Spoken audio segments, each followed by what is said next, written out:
The greenhouse smelled like wet earth and copper, which wasn't right, but Elara had stopped questioning the small wrongnesses around 2 in the morning.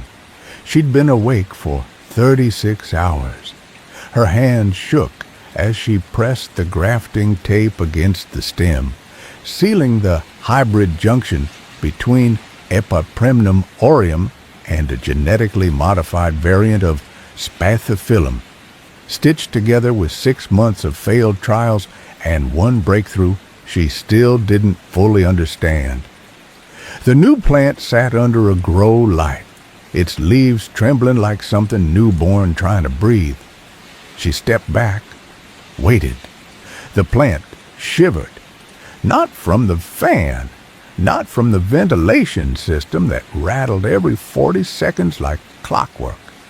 It shivered, the way a cat does when it's cold, a ripple that started at the base and traveled up through the leaves. And Elara felt something in her chest tighten, something that wasn't quite fear, but lived in the same neighborhood. "Okay," she whispered. "Okay, you're real." The greenhouse was hers, technically, attached to the house she'd bought with the divorce settlement, a little Cape Cod at the edge of Millbrook where the suburbs bled into farmland and everyone knew your name but didn't really know you. She liked it that way. She'd been the odd one since high school, the girl who took AP Bio twice for fun, who could name 30 species of fern but couldn't hold a conversation at a PIA meeting. Her ex-husband used to joke that she loved plants more than people. He wasn't wrong. She touched the plant's leaves, just the tips of her fingers against the waxy surface, and the shivering stopped. The leaves oriented toward her hand, subtle but certain, the way a face turns toward warmth. "Emotus respiratum," she said aloud, tasting the Latin she'd invented. "You breathe what we feel, don't you?" It had taken her years to isolate the gene sequence, a mutation she'd found in a wild philodendron growing in a psychiatric hospital's courtyard in Ohio, a plant that had thrived in soil that should have been toxic, roots tangled around old medication bottles and sealed therapy notes someone had buried in the 70s. The hospital had been abandoned for a decade when she'd found it, but the plant had been thriving. Leaves the size of dinner plates, and when she'd stood near it, she'd felt lighter, like something had been lifted. She'd stolen a cutting, spent 6 years proving her theory. The plant absorbed trace pheromones linked to human cortisol and adrenaline, processed them through a unique stomatal pathway, and released purified oxygen, enriched with compounds that triggered serotonin production in nearby mammals. It was a living air purifier that fed on stress and exhaled peace. She looked at the specimen now, no bigger than her hand, and felt a strange pull of affection. Pride, maybe, or loneliness. "I'll take you home," she said. "We'll call you Cleo." She didn't notice, not then, that the leaves had vein-like patterns running through them, faint and greenish-white, almost like capillaries. She wouldn't notice that until later, when it was far too late. Elara's house was dark when she pulled into the driveway at 3:17 a.m., Cleo sitting in a terracotta pot on the passenger seat, wrapped in a damp towel. The neighborhood was the kind of quiet that felt artificial, like everyone had agreed to pretend they were asleep. She carried the plant inside, set it on the kitchen table under the window where the morning light would hit it first. She made chamomile tea she wouldn't drink and sat across from the plant, watching it the way you watch a baby to make sure it's still breathing. "You're going to change things," she told it. Cleo's leaves gave a little flutter, though there was no breeze. Her phone buzzed. A text from her sister, Mara. 3 words. Still not talking. Elara deleted it without reading it twice. She'd gotten good at that. Deleting things. Ignoring things. Pruning away the parts of her life that hurt too much to touch. Mara had been sending a message every week for the past year, ever since their mother's funeral, and Lara hadn't responded to a single one. 15 years. That's how long it had been since the accident. 15 years since Elara had looked down at her phone for 3 seconds and drifted into the oncoming lane, and Mara had screamed, and the Honda Civic had hit them driver's side first.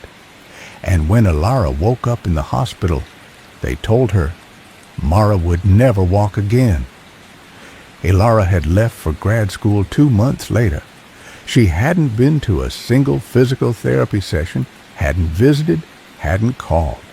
She'd built a career instead, published papers, won a grant, divorced a man she'd only married because he didn't ask questions. And now she had Cleo. She touched a plant's leaves again, and this time she felt it, a pull, gentle, like something sipping at the edges of her thoughts. The guilt that lived under her ribs, the thing that woke her up at 4 a.m. most nights, felt quieter. She exhaled. The plant seemed to grow half an inch. She convinced herself it was a trick of the light. By the time the sun came up, Elara had fallen asleep at the kitchen table, her head on her arms, and in her dream she was digging in soft earth with her bare hands, pulling up roots that looked like veins, and somewhere far below her sister was calling her name. When she woke, Cleo's pot had a thin crack running down the side. She told herself she'd repot it later. She didn't. Dear Comte. Chapter 2. The Gift Economy. 2 weeks later, Elara stood in her greenhouse with 18 identical plants, all cuttings from Cleo, all thriving in a way that made her feel something between scientific pride and a low hum of unease she kept swallowing down. They'd grown faster than any hybrid she'd worked with. Cleo, the mother plant, now sat in a 12-inch pot on her nightstand, leaves broad and glossy. And Elara had started talking to it the way people talk to dogs, narrating her day, asking rhetorical questions, apologizing when she forgot to water it, which was stupid. It was a plant. But it listened. She could feel it, the way its leaves angled toward her when she came into the room, the way the air felt softer when she sat near it. Her sleep had improved. Her hands didn't shake anymore.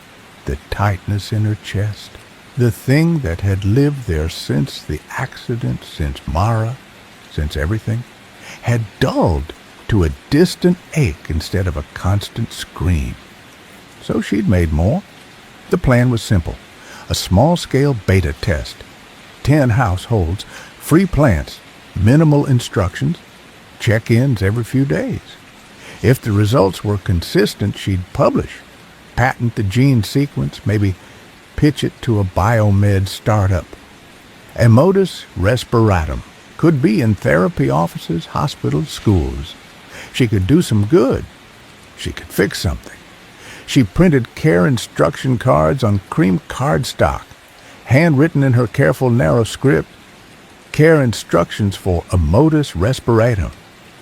Water it twice weekly. Bright, indirect light. Talk to it if you like. It listens. She'd underlined that last part twice, then crossed it out, then written it again.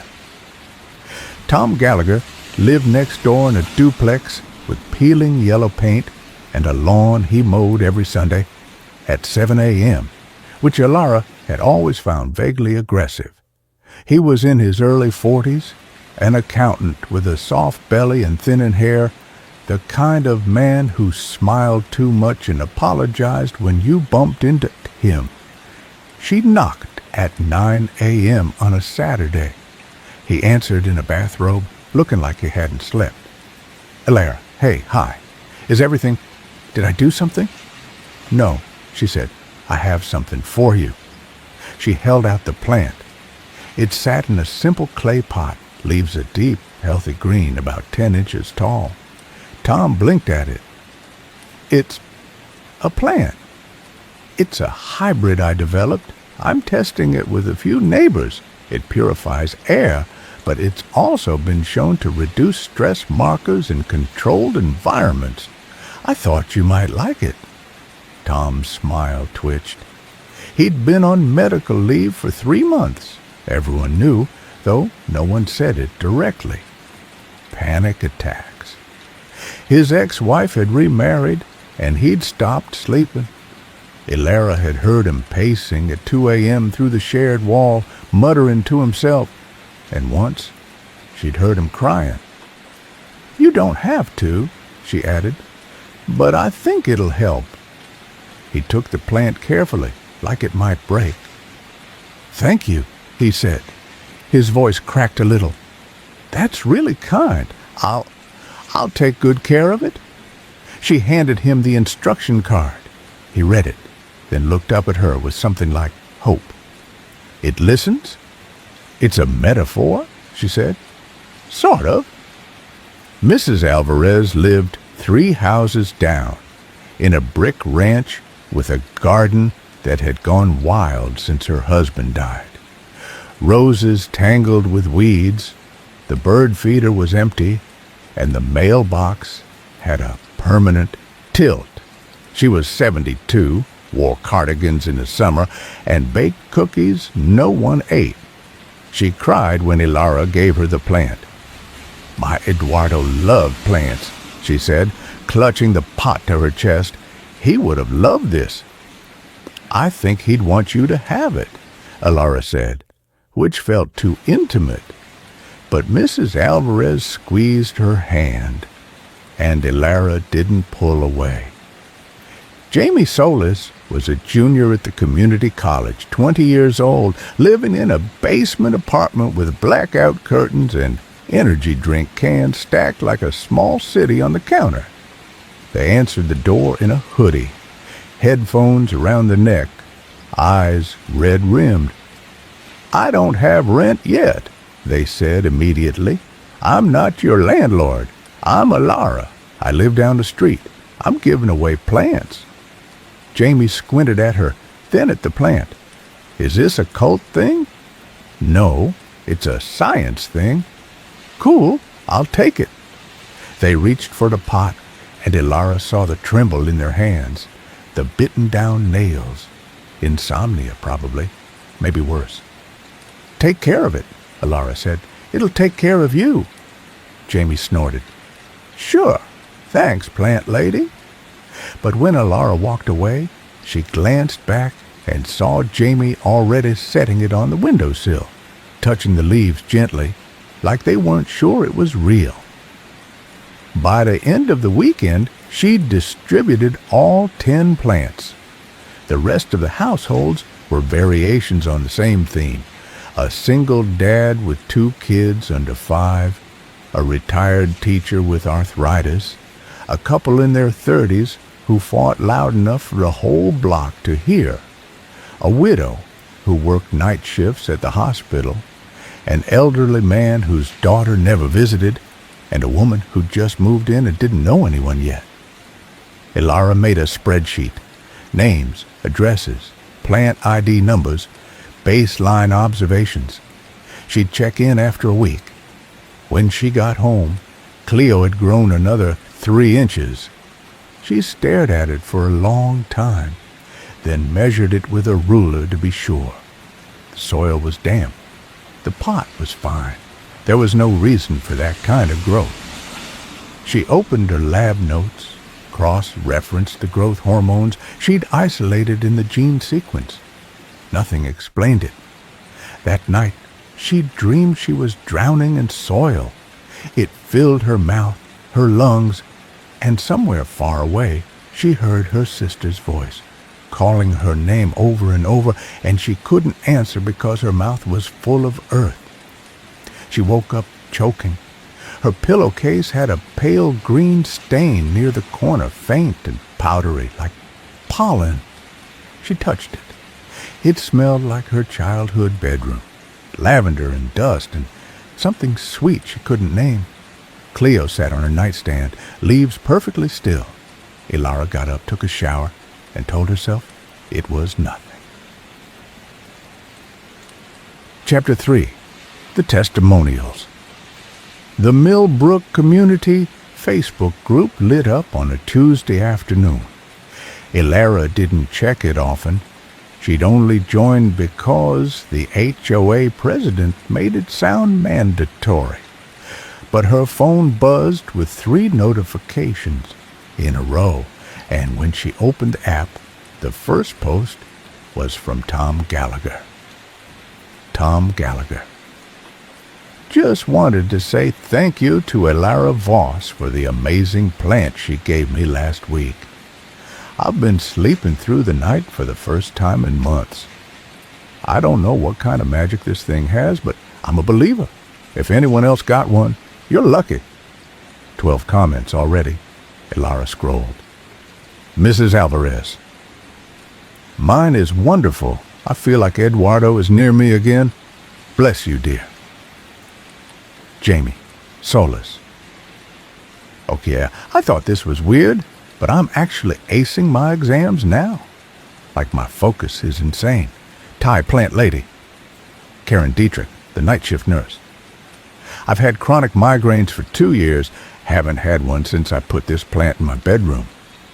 Seriously, Elara, what is this thing? Elara set her phone down, stared at it, picked it up again.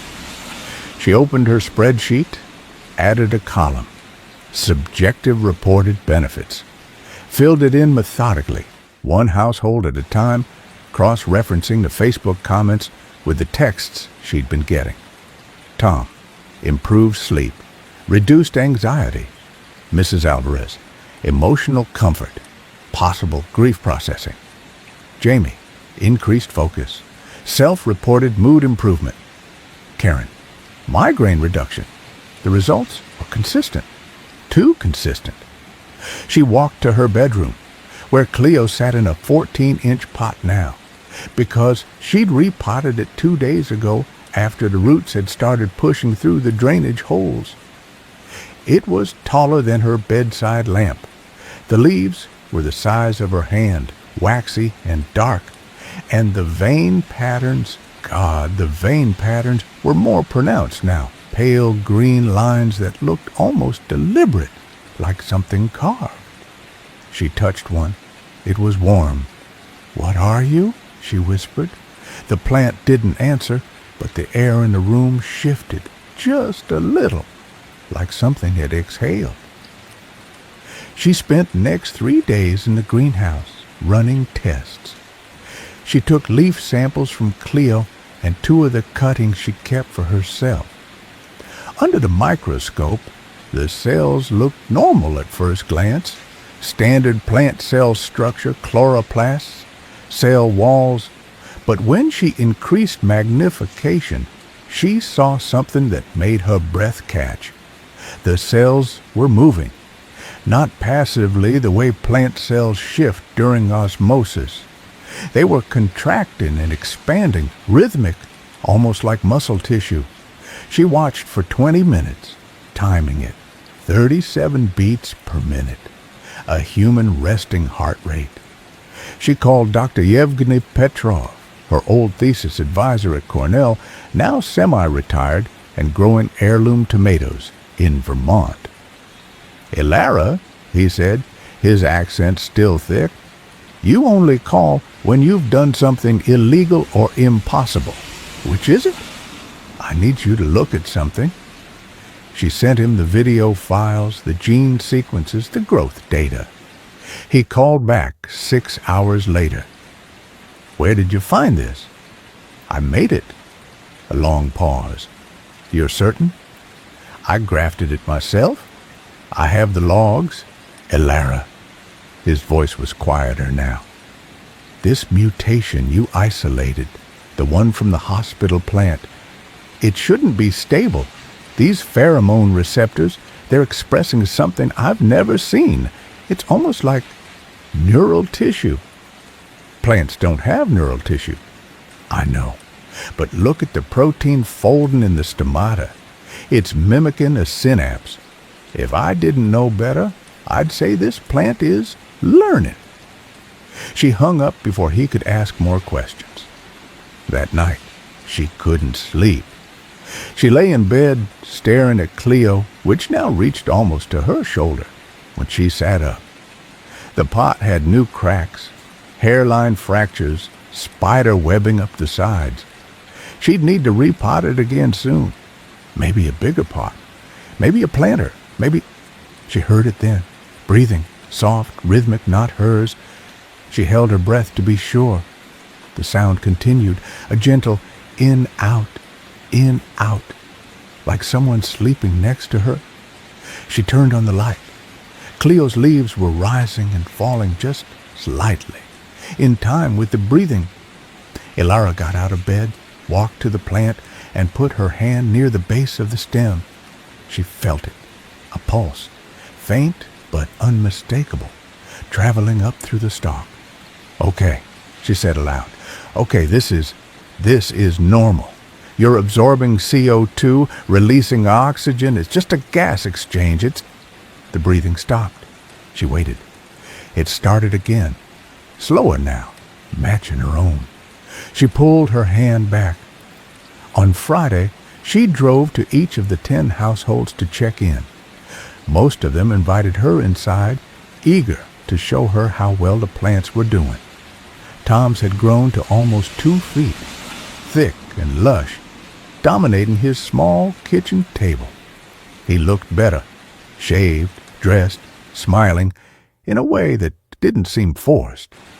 I'm thinking about reaching out to Michelle, he said, my ex, just to, talk. I think I'm ready. That's good, Elara said, though something in his eyes looked distant, like he was reading a script. Mrs. Alvarez's plant sat in the living room, surrounded by framed photos of her late husband. She'd been talking to it, she admitted. I know it sounds silly, but it helps. I tell him about my day. He always listened. Jamie's plant was in the corner of their apartment, next to a desk piled with textbooks. I've been pulling all-nighters, they said, but I don't feel tired. It's like I could just keep going. Karen's plant was in her bedroom, and when Elara walked in, the air smelled faintly metallic, like the greenhouse at 2 a.m. I've been dreaming about work, Karen said, but not bad dreams. It's like I'm there, but I'm doing everything right.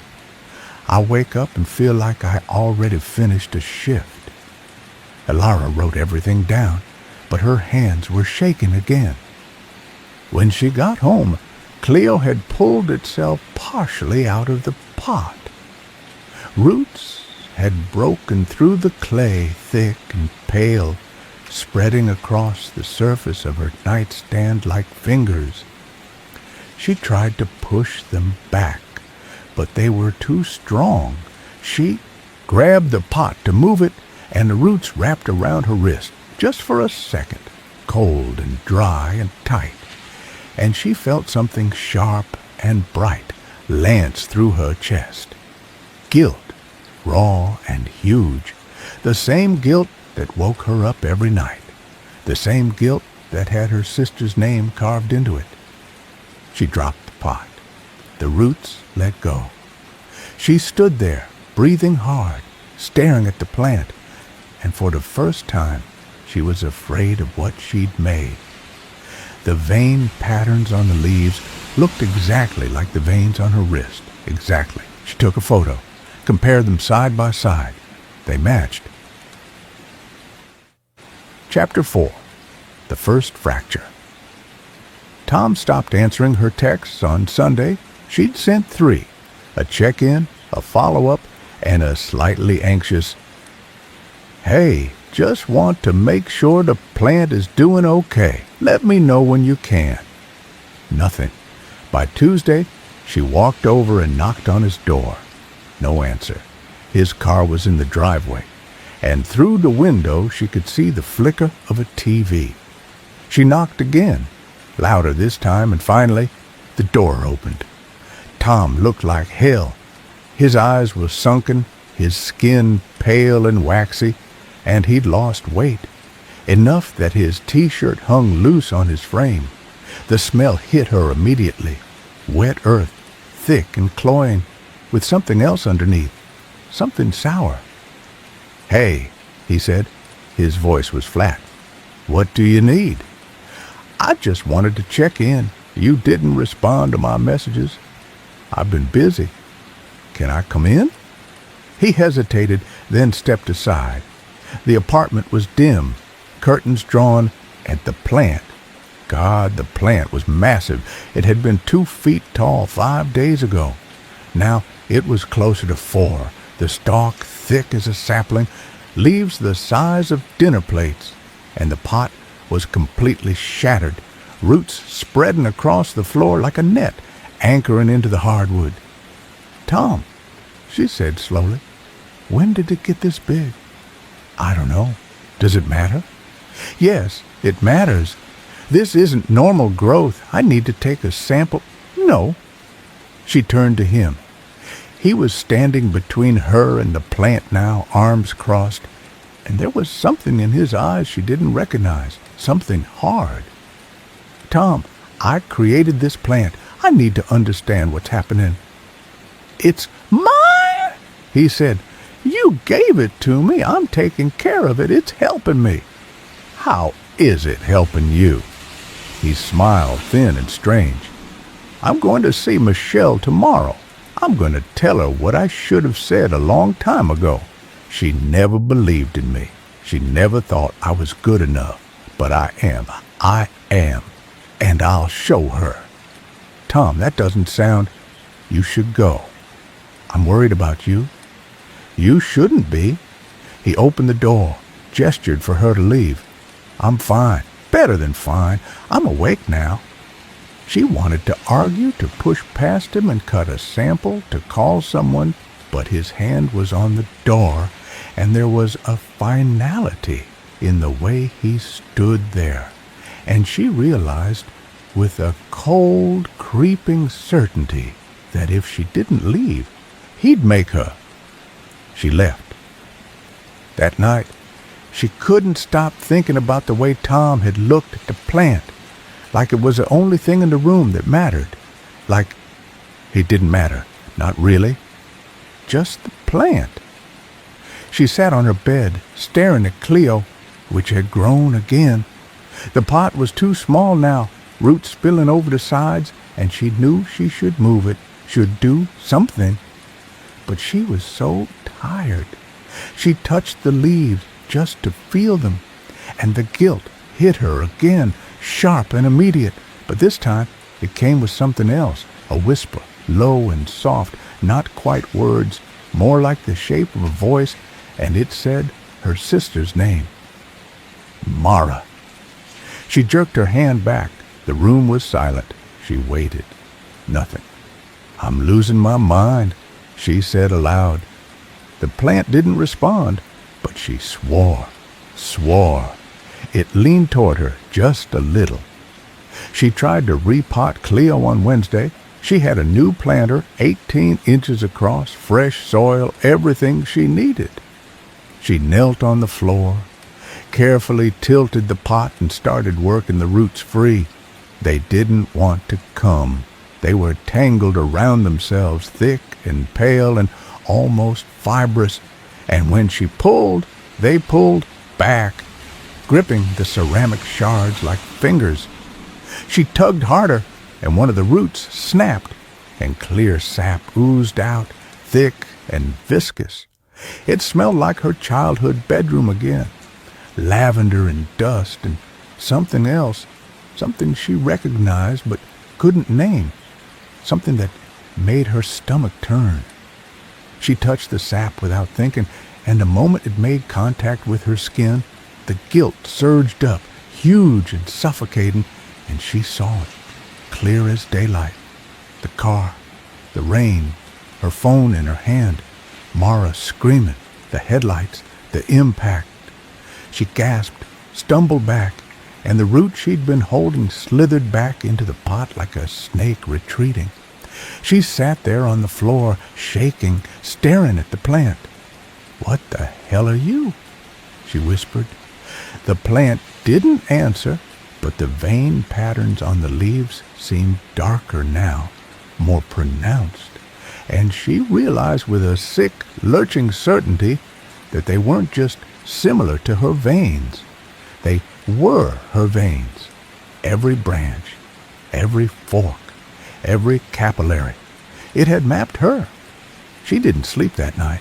She sat in the living room with the lights on, laptop open, searching for anything, any research, any precedent, any case study of a plant that could do what Cleo was doing.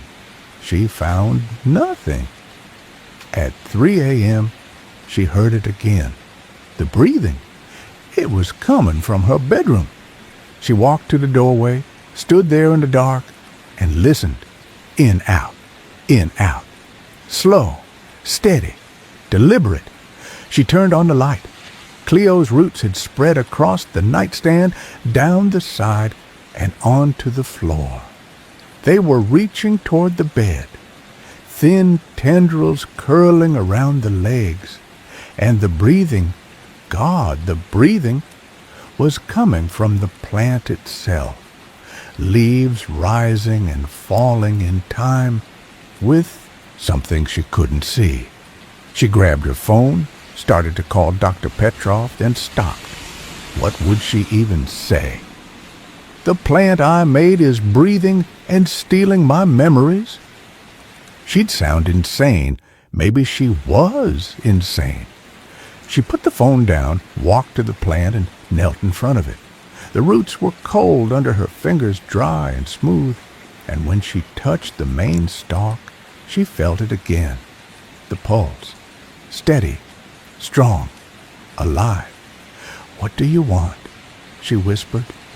The breathing stopped. The room was perfectly still. Then, from somewhere deep in the plant, she heard it. Not a voice, not quite, but a vibration, low and resonant, like a cello string plucked in another room. "Stay." She let go and backed away, heart hammering, and the roots on the floor shivered just once, like something had laughed. Chapter 5. The Buried Thing. Ilara didn't go back into her bedroom for 2 days. She slept on the couch, door closed, lights on, and every time she closed her eyes, she saw the same thing. Roots, tangled and pale, reaching up through the floorboards, wrapping around her wrists, pulling her down into soft, dark soil where her sister's voice was calling her name, and she couldn't answer because her mouth was full of earth. On Thursday morning, she forced herself to open the door. Cleo had grown.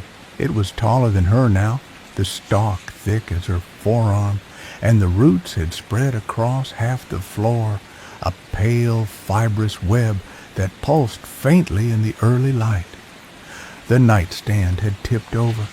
The lamp was on the floor, bulb shattered.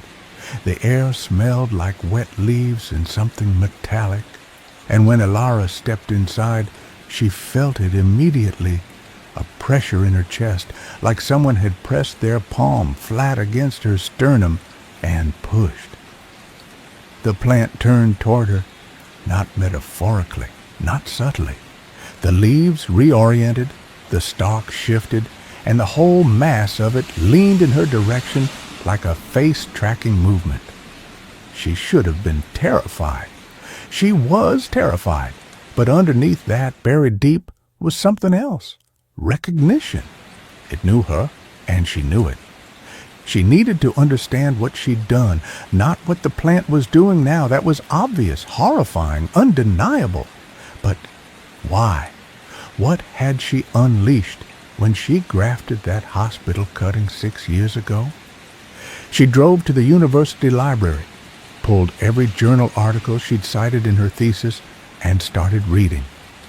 Pheromone receptors in plants, stress response pathways, mycorrhizal networks, epigenetic memory in root systems.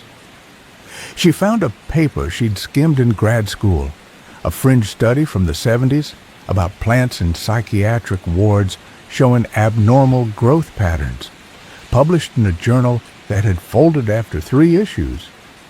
The author had theorized that prolonged exposure to human emotional distress could trigger latent adaptive mutations in certain species, a kind of survival mechanism. Plants learning to feed on what surrounded them. It had been dismissed as pseudoscience. But the hospital where Alara had found the original cutting, St. Jerome's Psychiatric Institute, closed in 2009 after a patient uprising and a suspicious fire.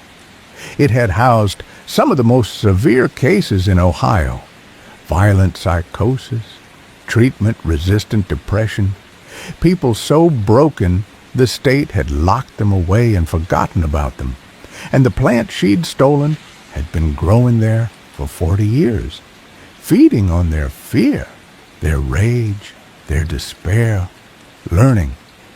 "Oh, God," she whispered. She'd brought it home. She'd cultivated it. She'd made it better at what it did, more efficient, more hungry, and then she'd spread it across her neighborhood like a virus. She needed to destroy them, all of them. Cleo, the cuttings, every single plant she'd given away. But first, she needed to know how deep it went. She hadn't spoken to her sister in 15 years. Not since the accident. Not since Mara had looked at her from the hospital bed, leg in traction, spine fractured in 2 places, and said, "You weren't even sorry. You were just scared."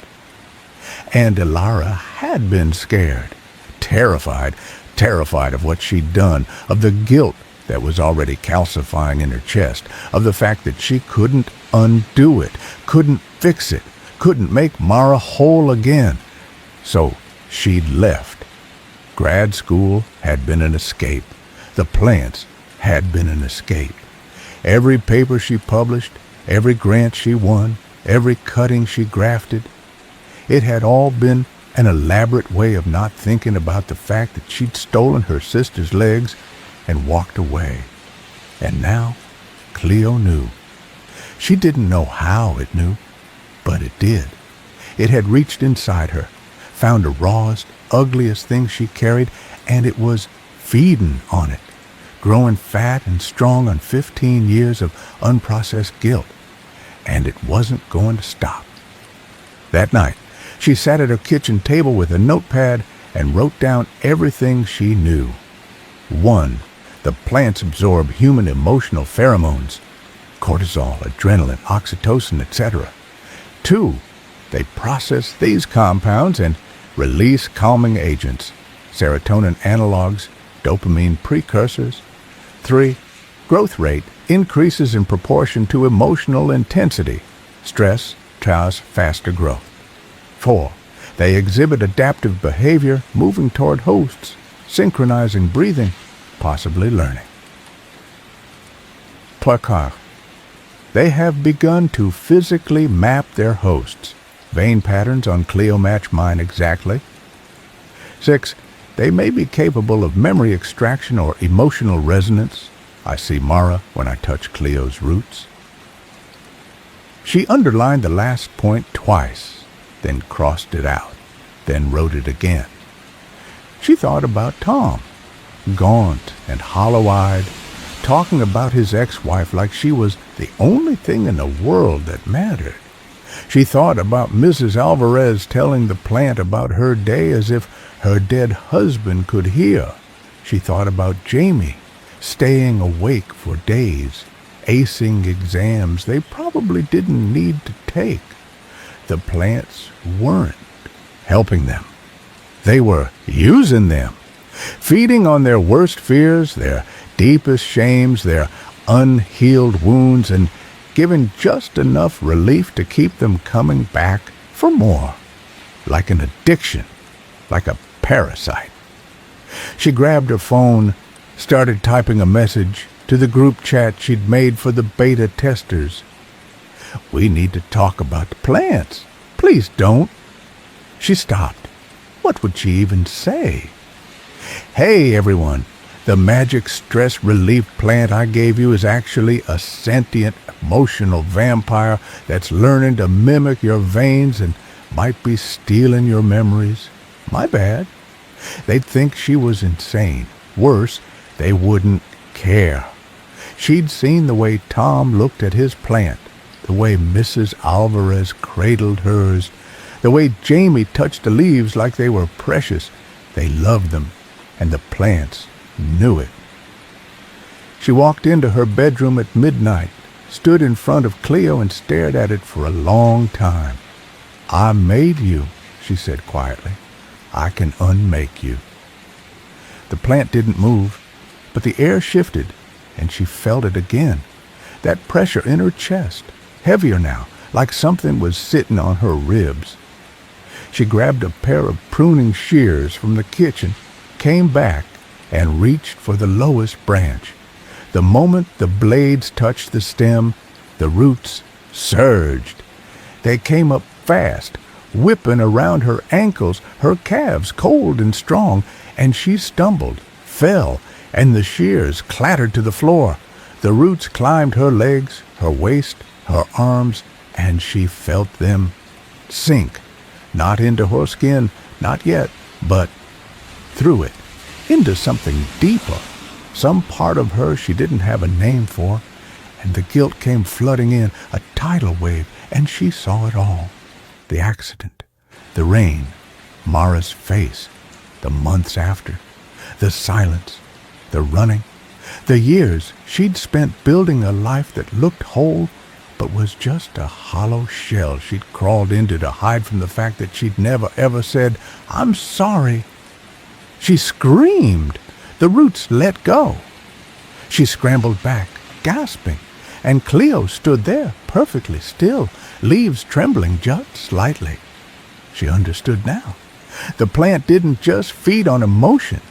It fed on avoidance, on the things you refused to feel, the words you wouldn't say, the apologies you buried, the guilt you carried but never processed. It was a mirror, and she'd been staring into it for 2 weeks without realizing. She didn't try to cut it again. Instead, she sat on the floor back against the wall and said the things she'd never said out loud, not once in 15 years. "I'm sorry, Mara. I'm so sorry." The plant shivered. The roots stilled, and for the first time in 2 weeks, the pressure in her chest eased just a little.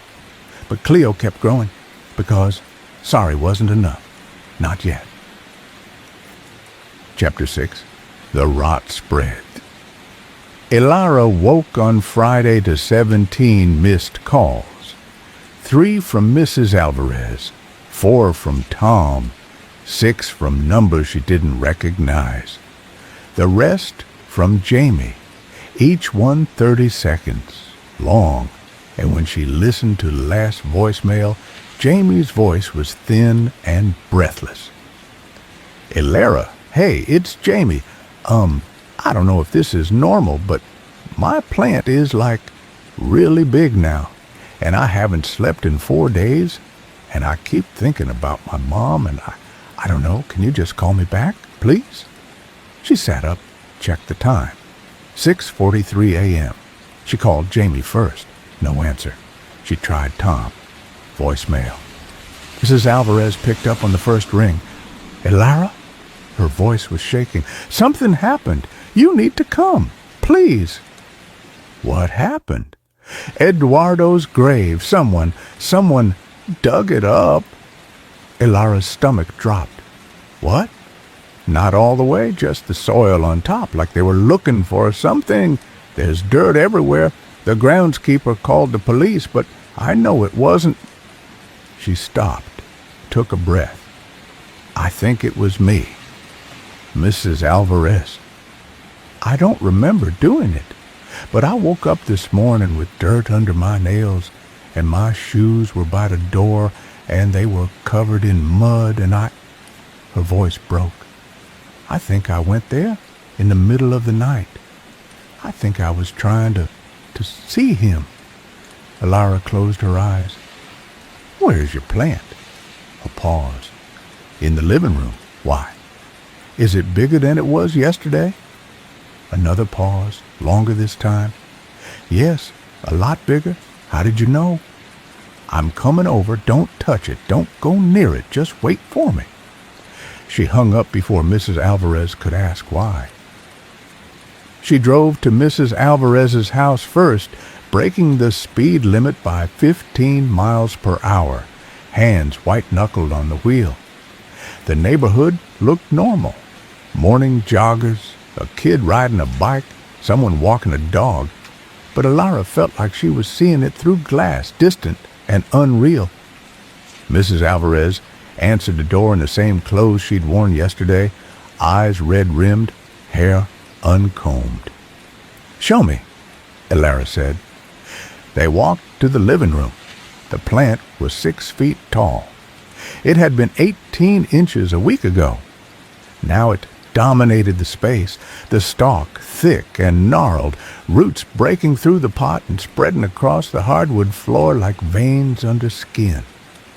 The leaves were enormous, waxy and dark, and the vein patterns, the vein patterns looked like something anatomical, like someone had taken a diagram of a circulatory system and printed it in pale green ink. When did it get this big? Elara asked. I don't know. Yesterday it was maybe 3 feet. I thought I was imagining it. But this morning, she gestured helplessly. This morning, it was like this. Elara knelt next to the plant, careful not to touch it. The roots were warm. She could feel the heat radiating off them, and when she leaned closer, she heard it. Breathing, slow, rhythmic, almost human.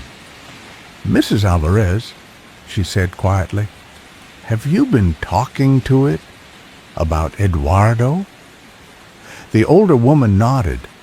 Every day. I tell him about the garden, about the neighbors, about how much I miss him. It helps. It feels like he's listening. What does it feel like when you talk to it?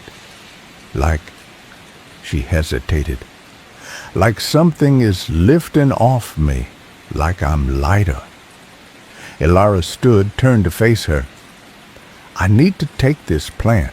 I'll replace it. I'll give you another one, but this one, I need to study it. Something's wrong. Mrs. Alvarez's expression changed. It was subtle, a tightening around the eyes, a flattening of the mouth, but Elara recognized it. She'd seen it on Tom's face. No, Mrs. Alvarez said. Mrs. Alvarez, it's mine. You gave it to me. You said it would help, and it has. I can feel Eduardo again. I'm not letting you take that away.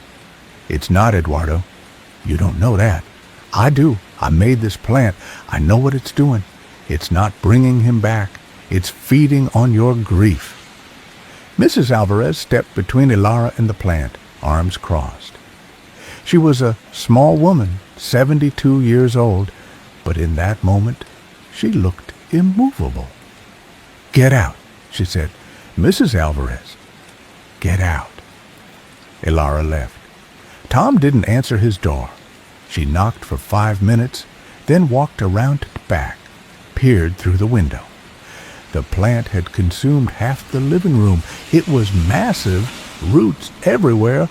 The stalk split into 3 thick branches, and in the center, hanging from the lowest branch, was something wrapped in leaves, something big, roughly human-sized, suspended like a chrysalis. She couldn't see Tom anywhere. She called 911, told them she was worried about a neighbor, gave them the address, then left before they arrived. Jamie's apartment was unlocked. She found them on the floor, curled up next to the plant which had grown to the ceiling. Their eyes were open, but they didn't blink, didn't react when Elara said their name. Their skin was pale, almost translucent, and when Elara touched their wrist to check for a pulse, it was there but faint, slow, like they were barely holding on. The plant's roots had spread across the floor, and one thin tendril had wrapped around Jamie's ankle, delicate and careful, like something holding hands. "Jamie," Elara said, shaking their shoulder. "Jamie, wake up!" Their eyes moved just slightly, tracking her face. "It's okay," they whispered. "I'm not scared anymore. Jamie, you need to come with me right now." "No." Their voice was soft, dreamy. "I need to stay. It's not done yet." "What's not done?"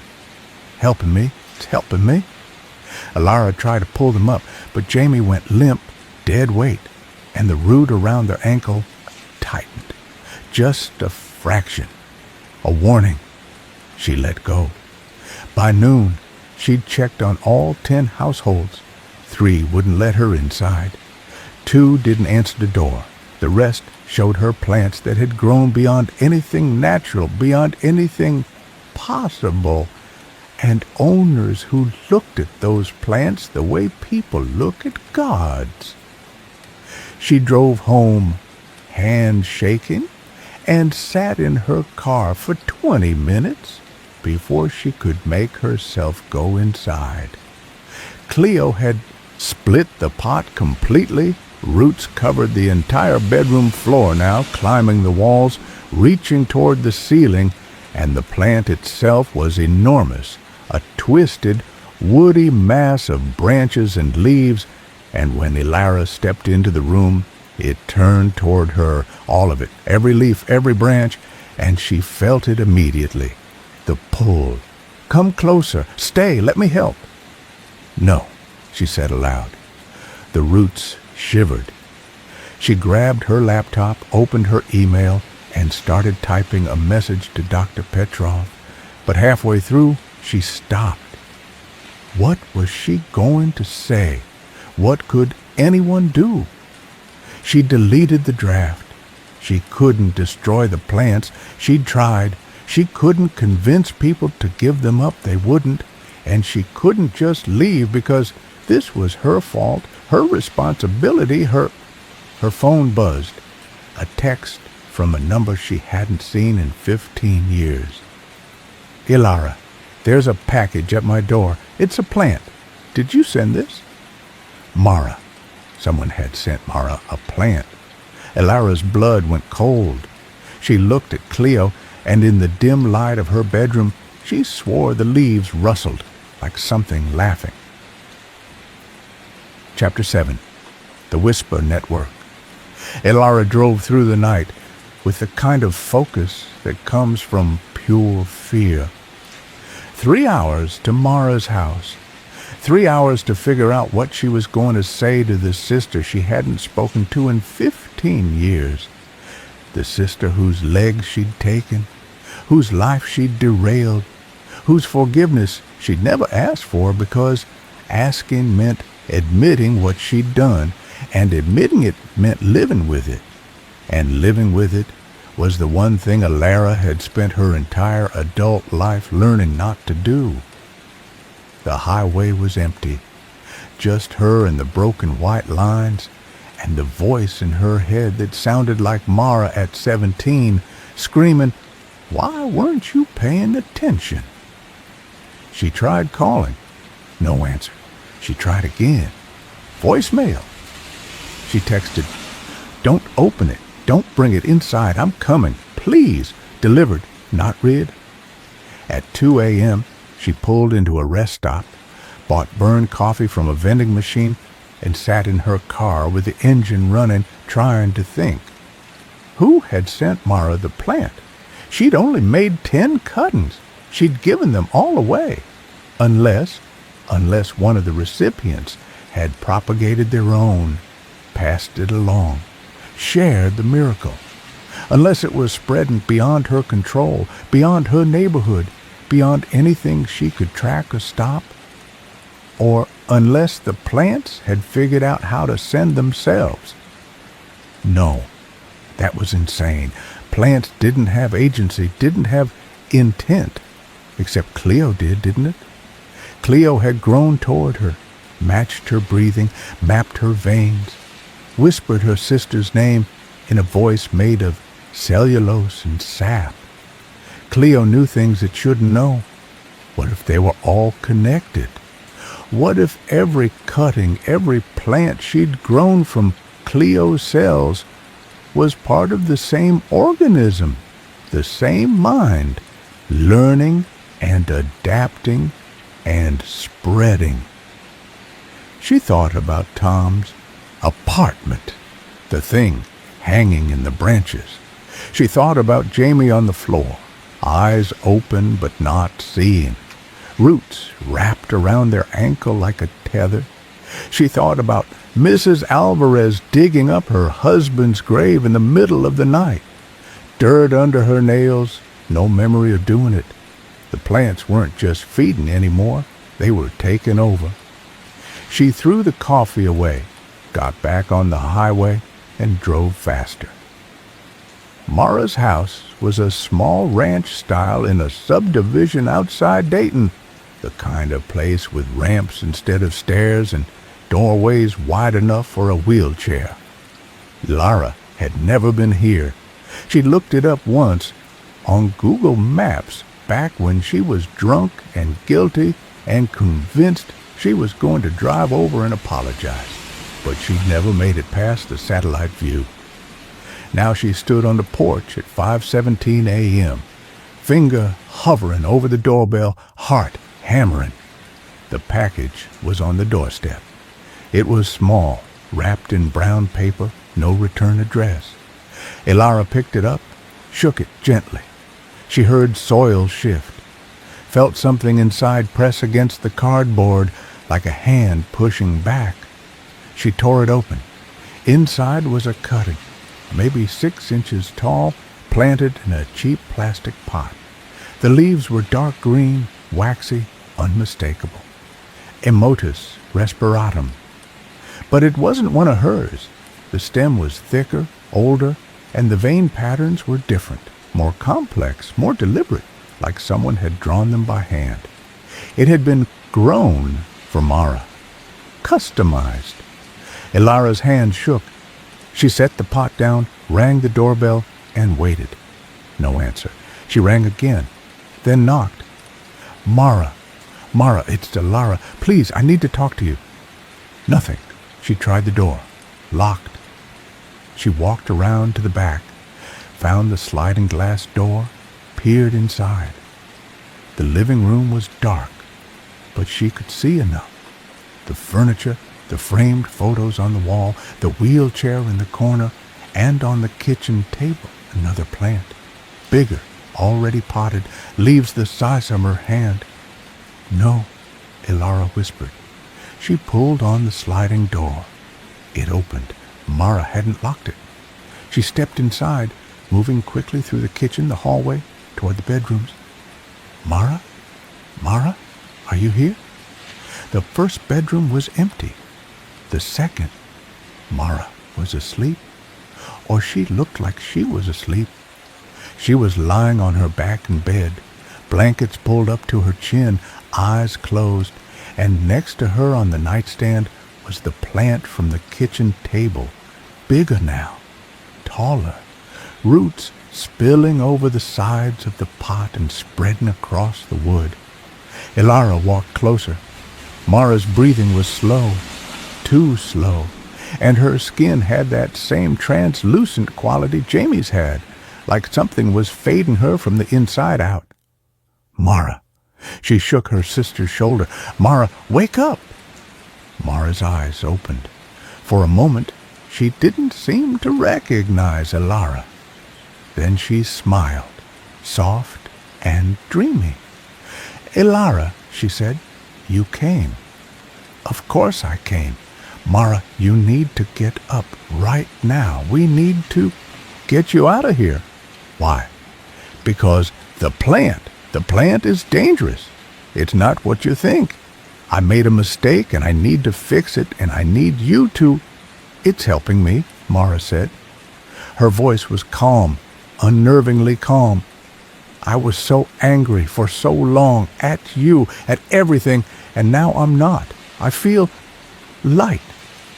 That's not real. It's taking something from you. No. Mara sat up slowly, carefully, and Elara saw the roots then, thin tendrils wrapped around her sister's wrist, delicate as thread. And when Mara moved, they moved with her, gently adjusting. It's giving me something. It knows what I need. Mara, please, I forgive you, Mara said. She reached out, touched Elara's hand. Her skin was cold.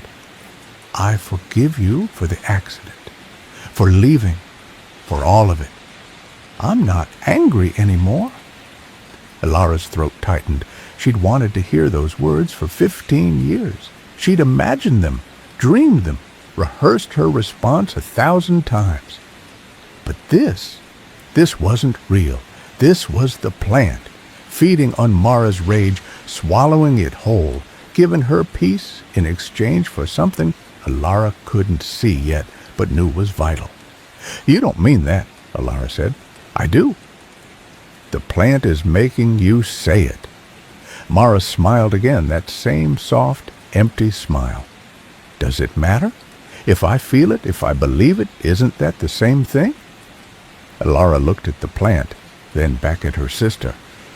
The roots had spread across the nightstand now, down the wall, across the floor, and she could see them, pulsing, slow and rhythmic, feeding. I'm taking you out of here, Elara said. I don't want to go. I don't care.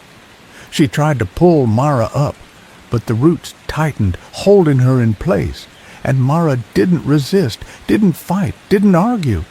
She just sat there, looking at Elara with those calm, empty eyes, and Elara realized with a horrible, sinking certainty that she was too late. The plant had already taken root. Elara spent the next hour trying to reason with Mara, trying to convince her to leave, to cut the roots, to do something. But Mara just smiled and said she was fine, she was happy, she didn't need saving. Finally, Elara gave up. She grabbed the plant from the nightstand, roots and all, and carried it out to the backyard. Mara didn't follow, didn't even call out to stop her. Outside, Elara set the plant on the grass, grabbed a shovel from the shed, and started digging. She dug a hole 3 feet deep, buried the plant, covered it with soil, and packed it down hard. Then she stood there, breathing hard, covered in dirt, and waited to see if it would come back up. It didn't, but when she went back inside, Mara was standing in the hallway, standing without the wheelchair, balanced on legs that hadn't worked in 15 years, and her eyes were different now, not calm, not empty, furious. You took it, Mara said. Her voice was low, shaking. You took it from me. Mara, you can't. How are you? I felt it. For the first time in 15 years, I felt my legs, and you took it. Elara stared. Mara was standing, but she was swaying, unsteady, and there were thin green lines running up her calves under her skin like roots growing beneath the surface. Mara, sit down, please. You're not, this isn't... You always do this. Mara took a step forward, wobbling. You ruin things, and then you try to fix them, and you make it worse. I'm trying to help you. I didn't ask for your help. Mara's voice cracked. I didn't ask for anything from you. You took my legs, you took my life, and now you're taking the one thing that made me feel whole again. Elara's chest hurt.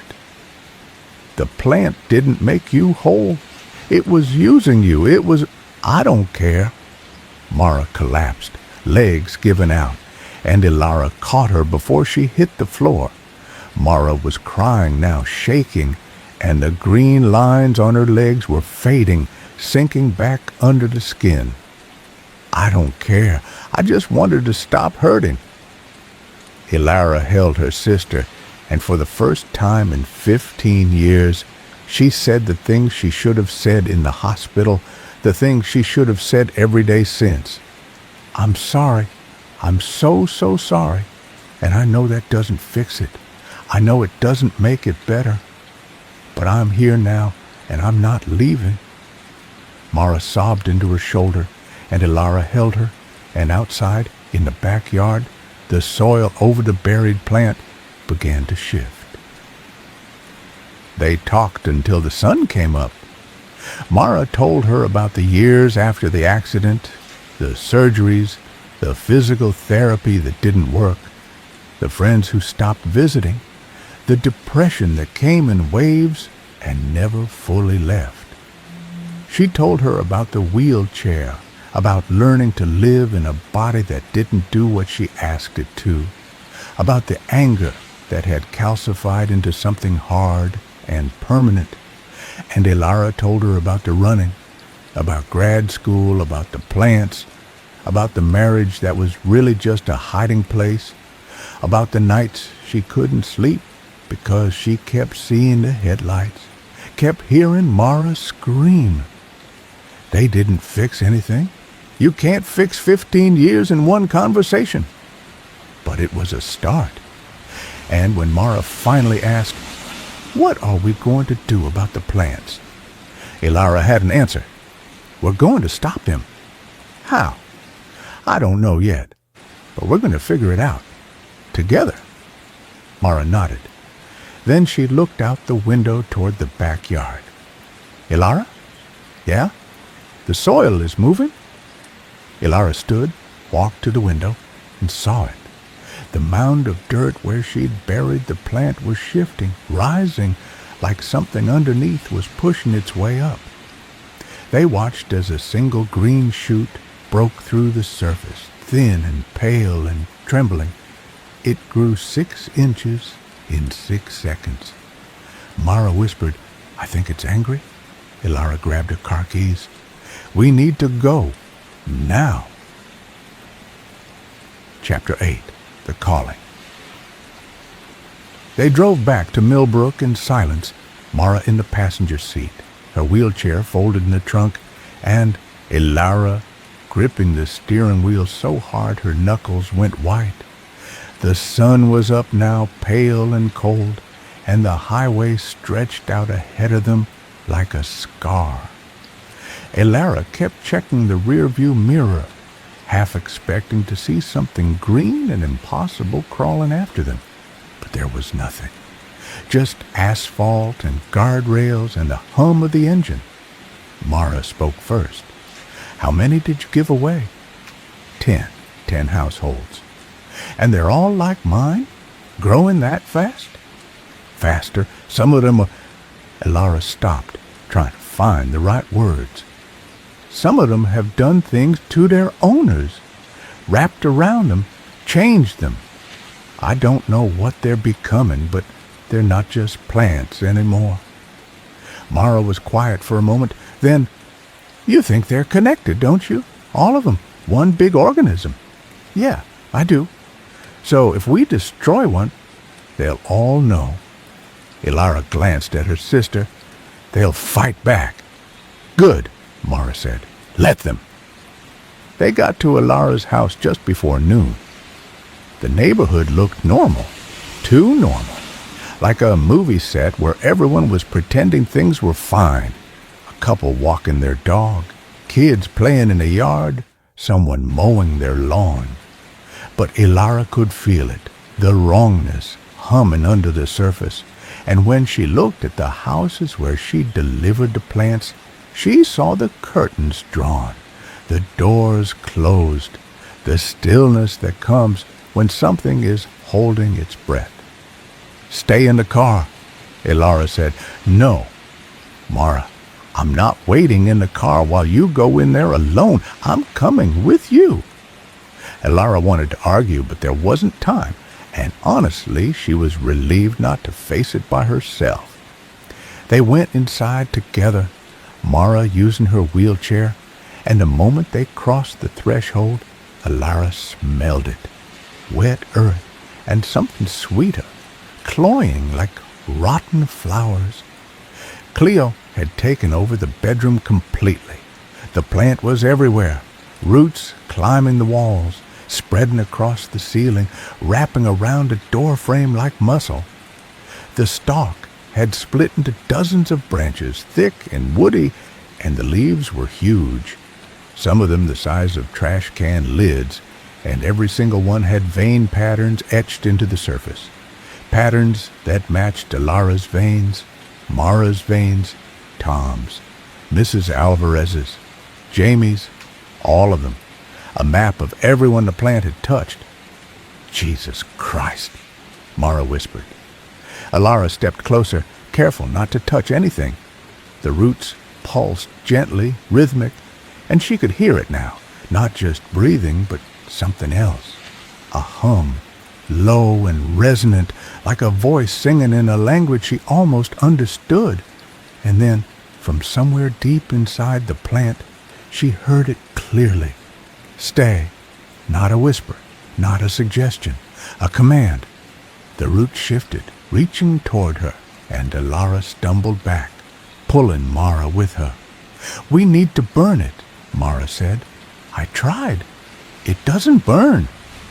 Then we cut it down. I tried that too. It fights back. Mara looked at her, sister, eyes sharp. What are you saying? That we just give up? No, I'm saying we need to understand it first, how it thinks, what it wants. If we're going to kill it, we need to know how. Mara stared at the plant, then back at Elara. You want to talk to it. Not talk. Listen. Elara, that thing tried to eat me. I know, but it also knew things it shouldn't know. About me, about you, about everyone it's touched. It's not just absorbing emotions, it's absorbing us. Our memories, our fears, our everything. And if it knows us, then maybe we can know it. Elara nodded. Mara sighed, ran a hand through her hair. This is insane. Yeah, it is. Okay. So how do we listen? Elara thought for a moment, then walked to the plant, knelt in front of it, and placed both hands flat against the main stalk. The moment she made contact, the world went white. She was standing in a greenhouse, not her greenhouse, somewhere else, older. The glass was cracked, the metal frame rusted, and the air smelled like mildew and old medicine. Plants grew everywhere, wild, tangled, choking each other out. And in the center, on a metal table, was a single specimen in a ceramic pot. A modus respiratum, the original, and around it, standing in a circle, were people, patients maybe.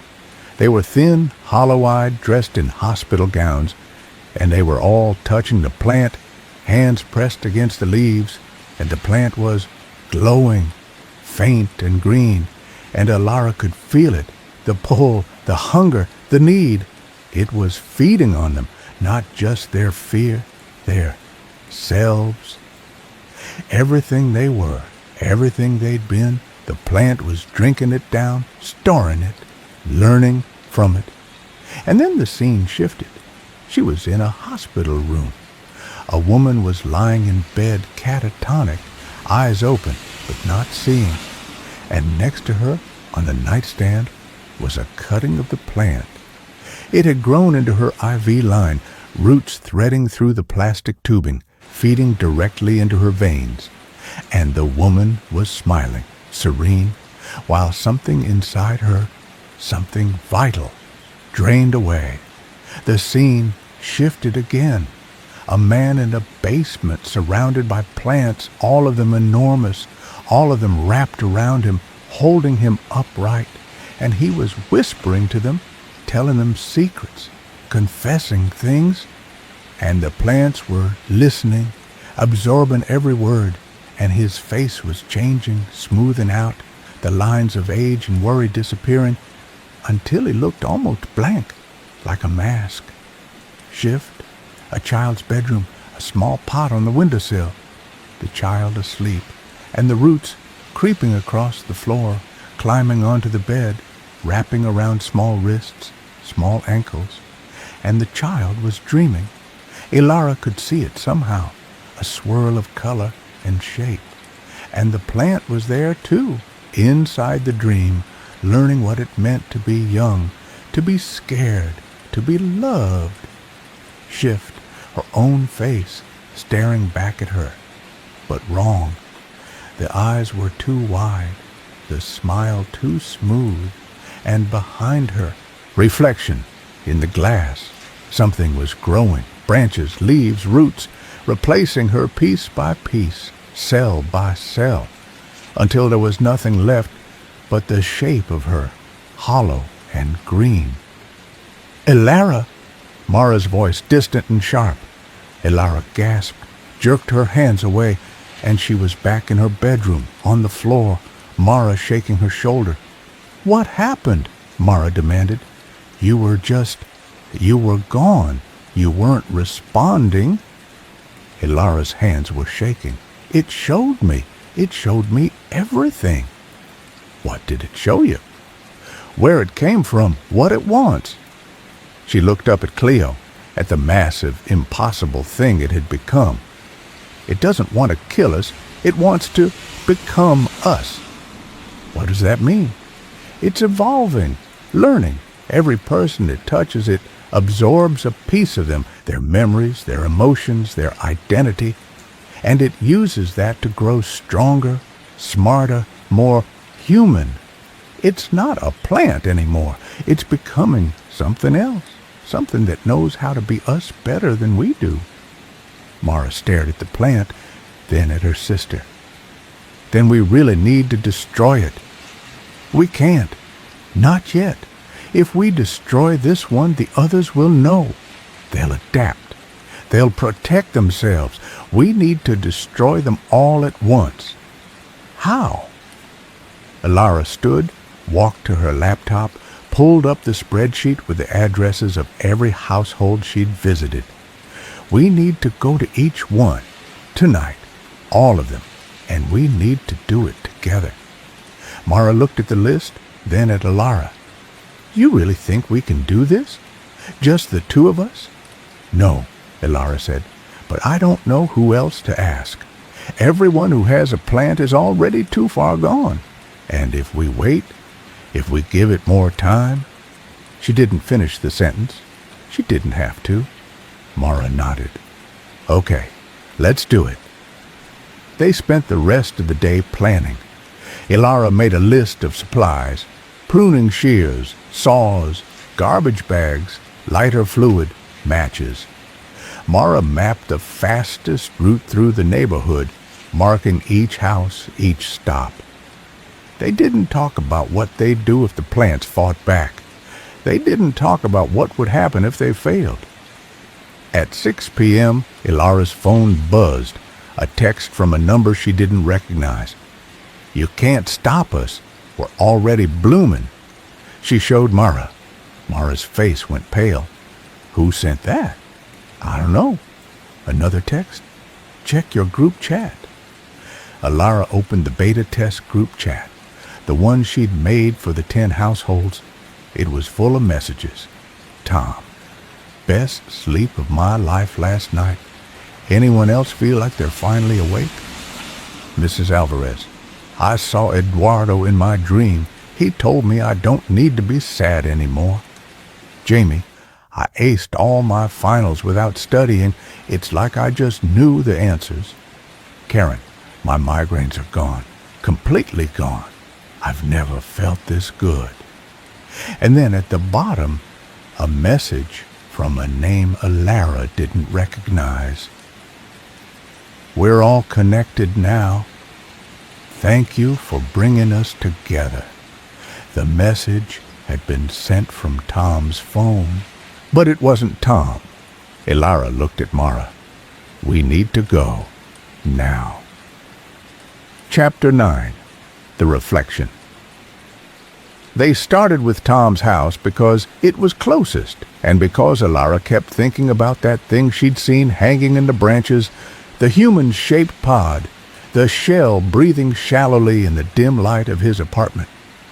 She convinced herself it wasn't him, that it was some kind of growth, a tumor, a manifestation of the plant's grotesque biology. But deep down, in a place she didn't want to examine too closely, she knew better. It was him, or what was left of him. The sun was setting when they pulled up to Tom's duplex, the sky bruised purple and orange, and the house looked wrong. Not obviously wrong. The lights were off, the curtains drawn, but that wasn't unusual for Tom. No, it was something else. Something in the way the shadows fell across the windows, the way the air felt heavier near the door, like the house itself was holding its breath. Mara stayed in the car, engine running, phone in hand. If you're not out in 10 minutes, I'm calling the police. And telling them what?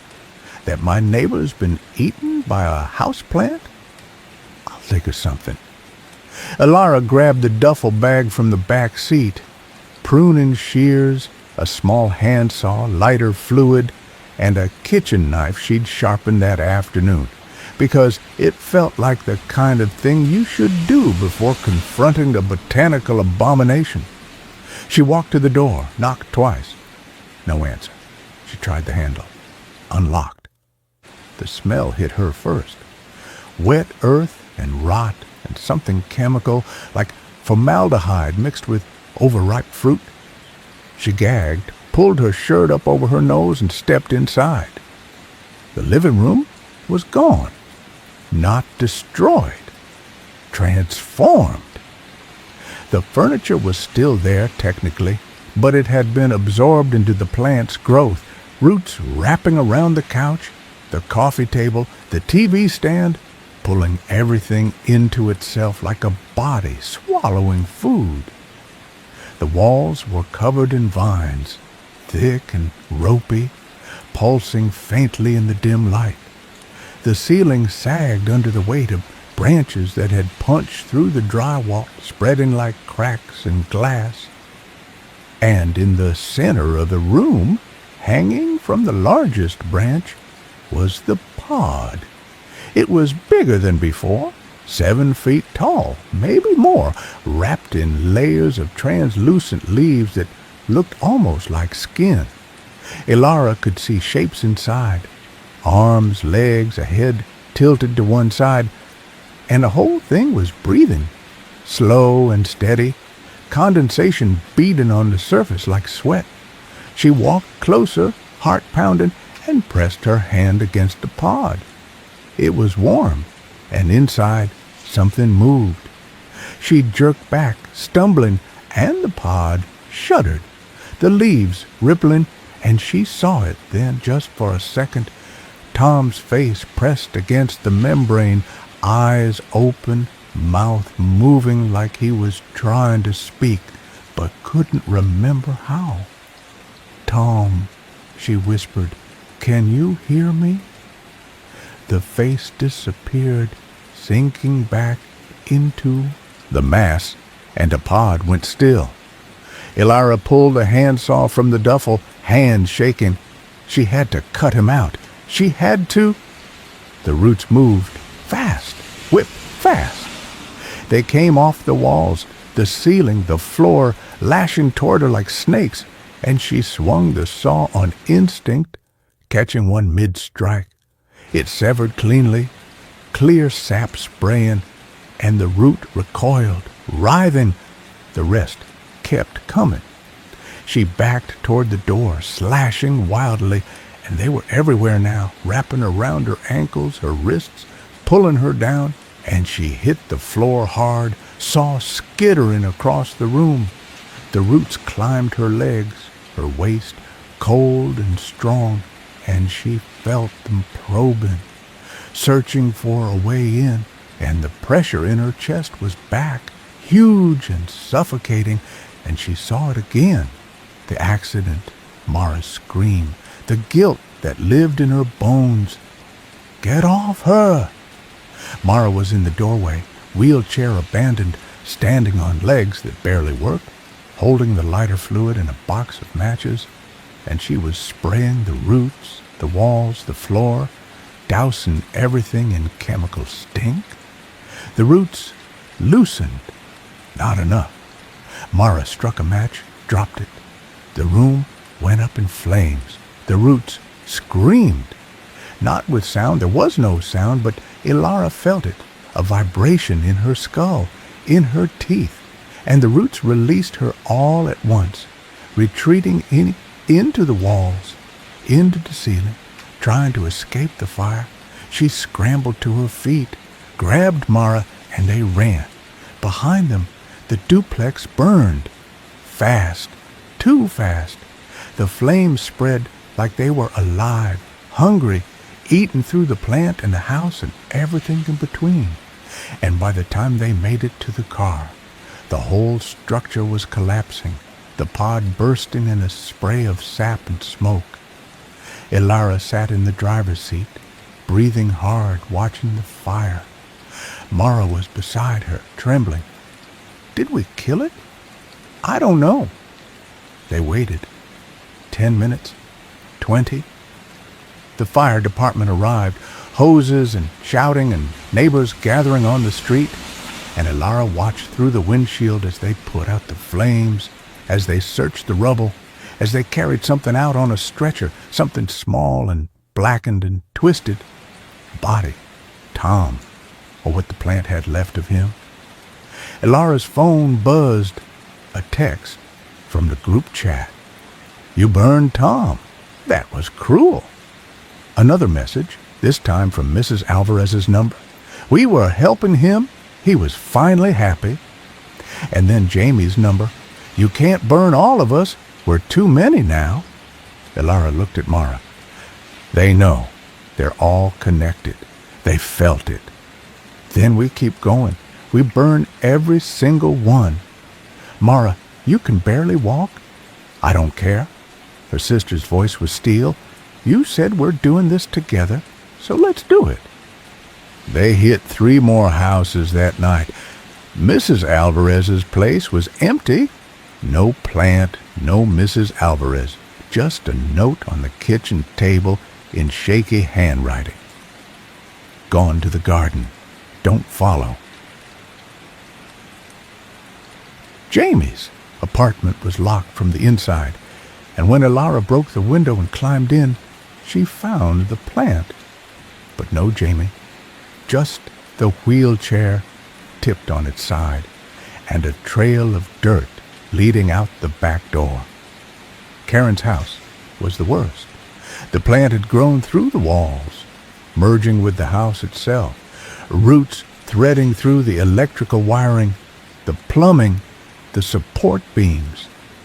Karen was in the bedroom, standing in front of the mirror, and she didn't turn when Ilara came in. Karen? No response. Karen was staring at her reflection, but the reflection wasn't moving right. It blinked a half-second too late, smiled when Karen didn't smile, tilted its head at an angle that didn't match. Ilara walked closer. Karen, we need to leave, right now. Karen spoke, but her lips didn't move. Her reflection did. She's not leaving, the reflection said. She's staying with us. Ilara grabbed Karen's arm, tried to pull her away, and Karen finally turned. Her eyes were wrong, too wide, pupils too large, and behind them, Ilara could see something green and fibrous moving. She's staying, Karen said in her own voice now. We're all staying. Ilara ran. She ran out of the house, into the car, and Mara was waiting, pale and shaking, and they drove. They didn't stop. They didn't look back. By 2 a.m., they were back at Ilara's house. Cleo had grown even more. The plant filled the entire bedroom now, branches pushing through the windows, roots breaking through the floor, and Alara could see it. The veins, the patterns, not just on the leaves anymore, but glowing, faintly, tracing paths of bioluminescence that looked like a nervous system. It was beautiful. It was horrifying. Alara stood in the doorway, Mara beside her, and for a long time, neither of them spoke. Finally, Mara said, "You know what we have to do." "Yeah, you're not going to like it." "I know." Mara looked at her sister. "You have to let it in, all the way, let it take you, and when it does, when it thinks it's won, we kill it from the inside." Alara's chest tightened. "That's suicide." "Maybe, but it's the only way to get close enough. It knows us now. It knows our fears, our guilt, everything we buried. If we try to destroy it from the outside, it'll just keep adapting, keep growing, keep spreading. But if you go in, if you give it what it wants, it'll be vulnerable. For a few seconds. That's all we'll get." Alara looked at Cleo, at the thing she'd made, the thing that had become so much more and so much worse than she'd ever intended. She thought about Tom, about Mrs. Alvarez, about Jamie and Karen and all the people she'd tried to help and ended up destroying. She thought about Mara, standing on legs that didn't work, holding lighter fluid and matches, ready to burn the world down if it meant stopping this. "Okay," Alara said. "I'll do it." "Alara, just promise me something." "What?" "If it doesn't work, if I don't come back, promise? Me, you'll burn this whole house to the ground, plant and all. Don't let it spread." Mara's jaw tightened. "I promise." Alara nodded. She walked into the bedroom, knelt in front of Cleo, and placed both hands on the stalk. "All right," she whispered. "Take me." The plant shivered. The roots surged forward, wrapping around her arms, her legs, her chest, pulling her in, and this time she didn't fight. She let it happen. Let the roots sink into her skin, into her veins, into the place where her guilt lived, and the world went white again, but brighter now, more vivid, and she was falling into the plant, into its memories, into the hive mind of every person it had ever touched, and she saw them all, Tom, Mrs. Alvarez, Jamie, Karen, dozens more she didn't recognize, all of them floating in a green, luminous space, their faces calm, their eyes empty, and at the center a shape, human but not, tall, made of branches and leaves and roots, but moving like a person, turning to face her, and when it spoke, it was in 1,000 voices at once, all the people it had consumed, all the selves it had stolen. "You came," it said. "We've been waiting." Alara looked at the thing, at the shape it was trying to become, and she realized with a sick, lurching certainty that it was wearing her face. "You're me," she whispered. "We're you," it corrected. "We're everyone.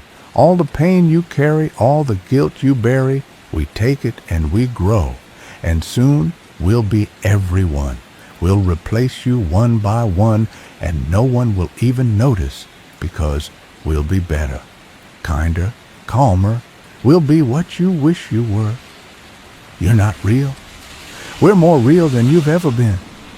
The thing smiled, and it was Alara's smile, perfect and terrible. "You hide. You run. You build walls around the things that hurt.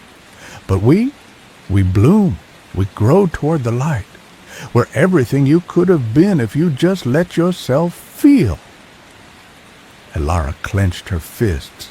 She could feel Mara in the real world outside, holding the matches, waiting for the signal. "You're right," Alara said. "I've been hiding, running, for 15 years, but not anymore." She closed her eyes, and she did the thing she'd been avoiding for half her life.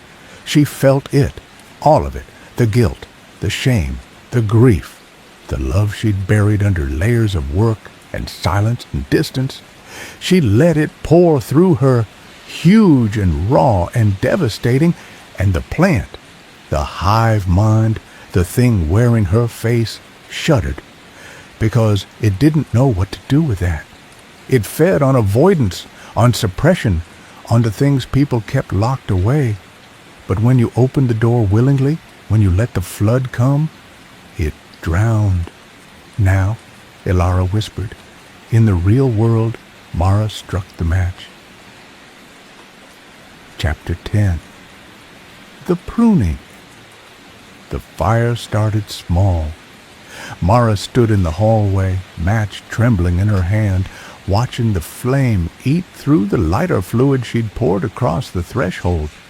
It caught fast, faster than she expected, racing along the trail she'd laid into the bedroom where Ilara knelt wrapped in roots, eyes rolled back, mouth open in a silent scream. "Ilara!" Mara shouted, but her sister didn't respond, didn't move. The roots held her suspended, puppet-like, and the plant was changing.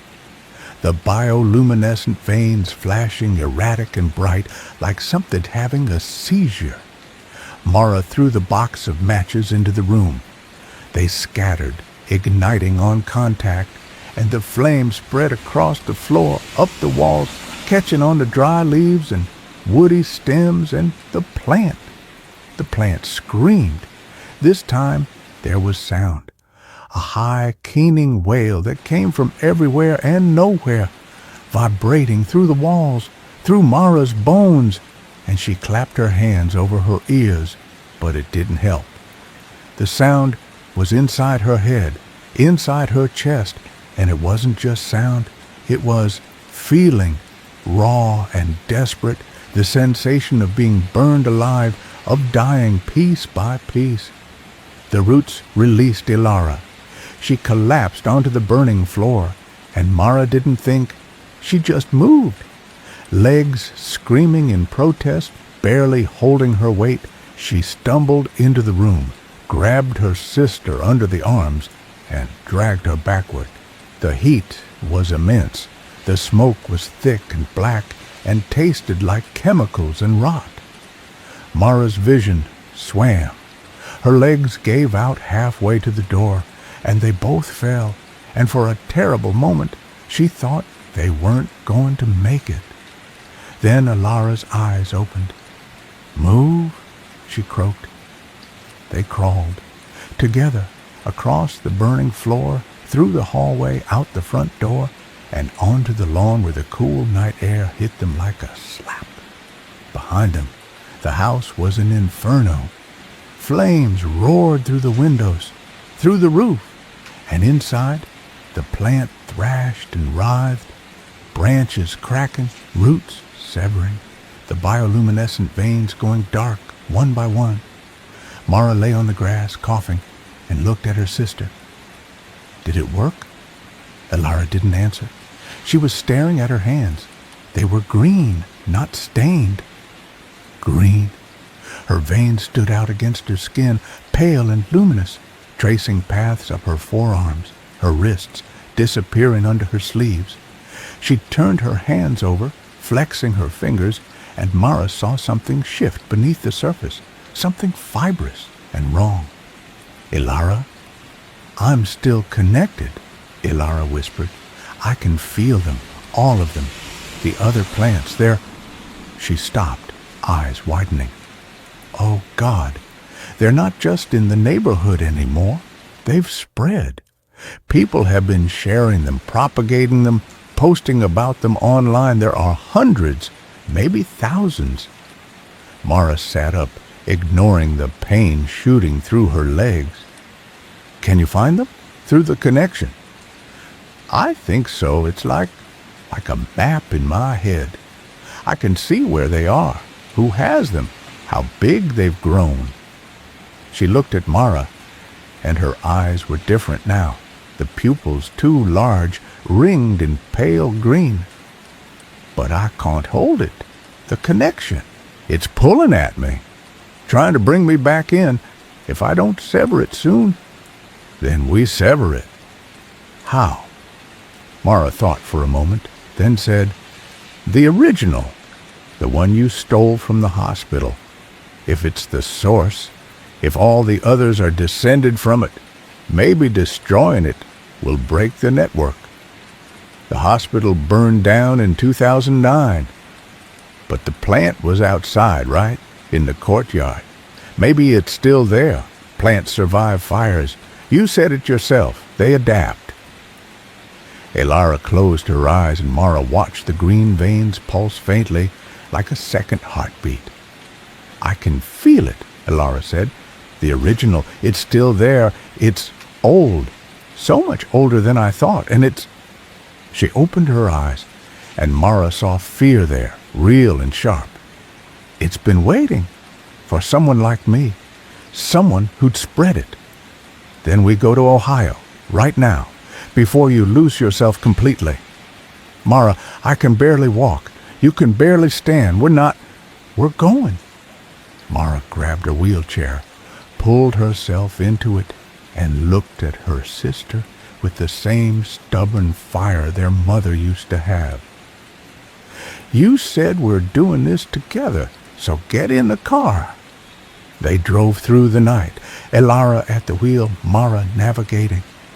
The GPS took them east, through empty highways and small towns where nothing moved, and Elara tried not to look at her hands, at the way the green was spreading, up past her elbows now, creeping toward her shoulders.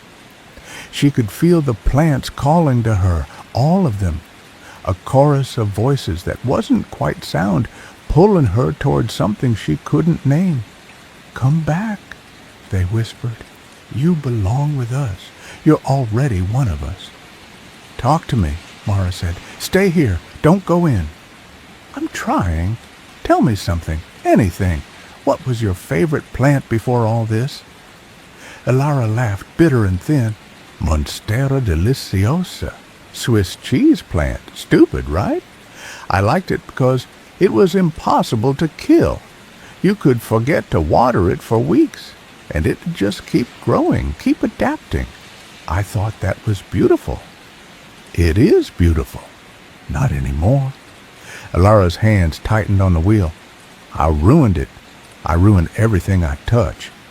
That's not true. Isn't it? I ruined you. I ruined Tom, Mrs. Alvarez, everyone in that neighborhood.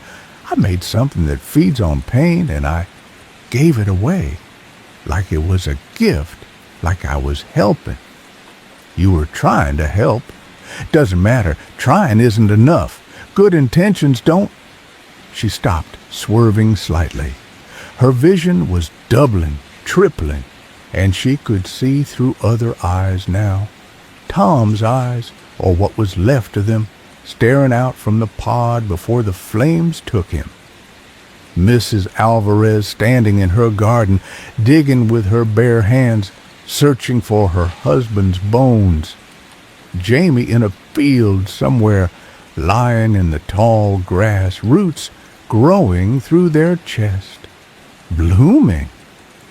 Elara! Mara grabbed the wheel, steadied the car, and Elara blinked hard, forcing herself back. Sorry. I'm sorry. Pull over. We don't have time. Pull over. Elara did.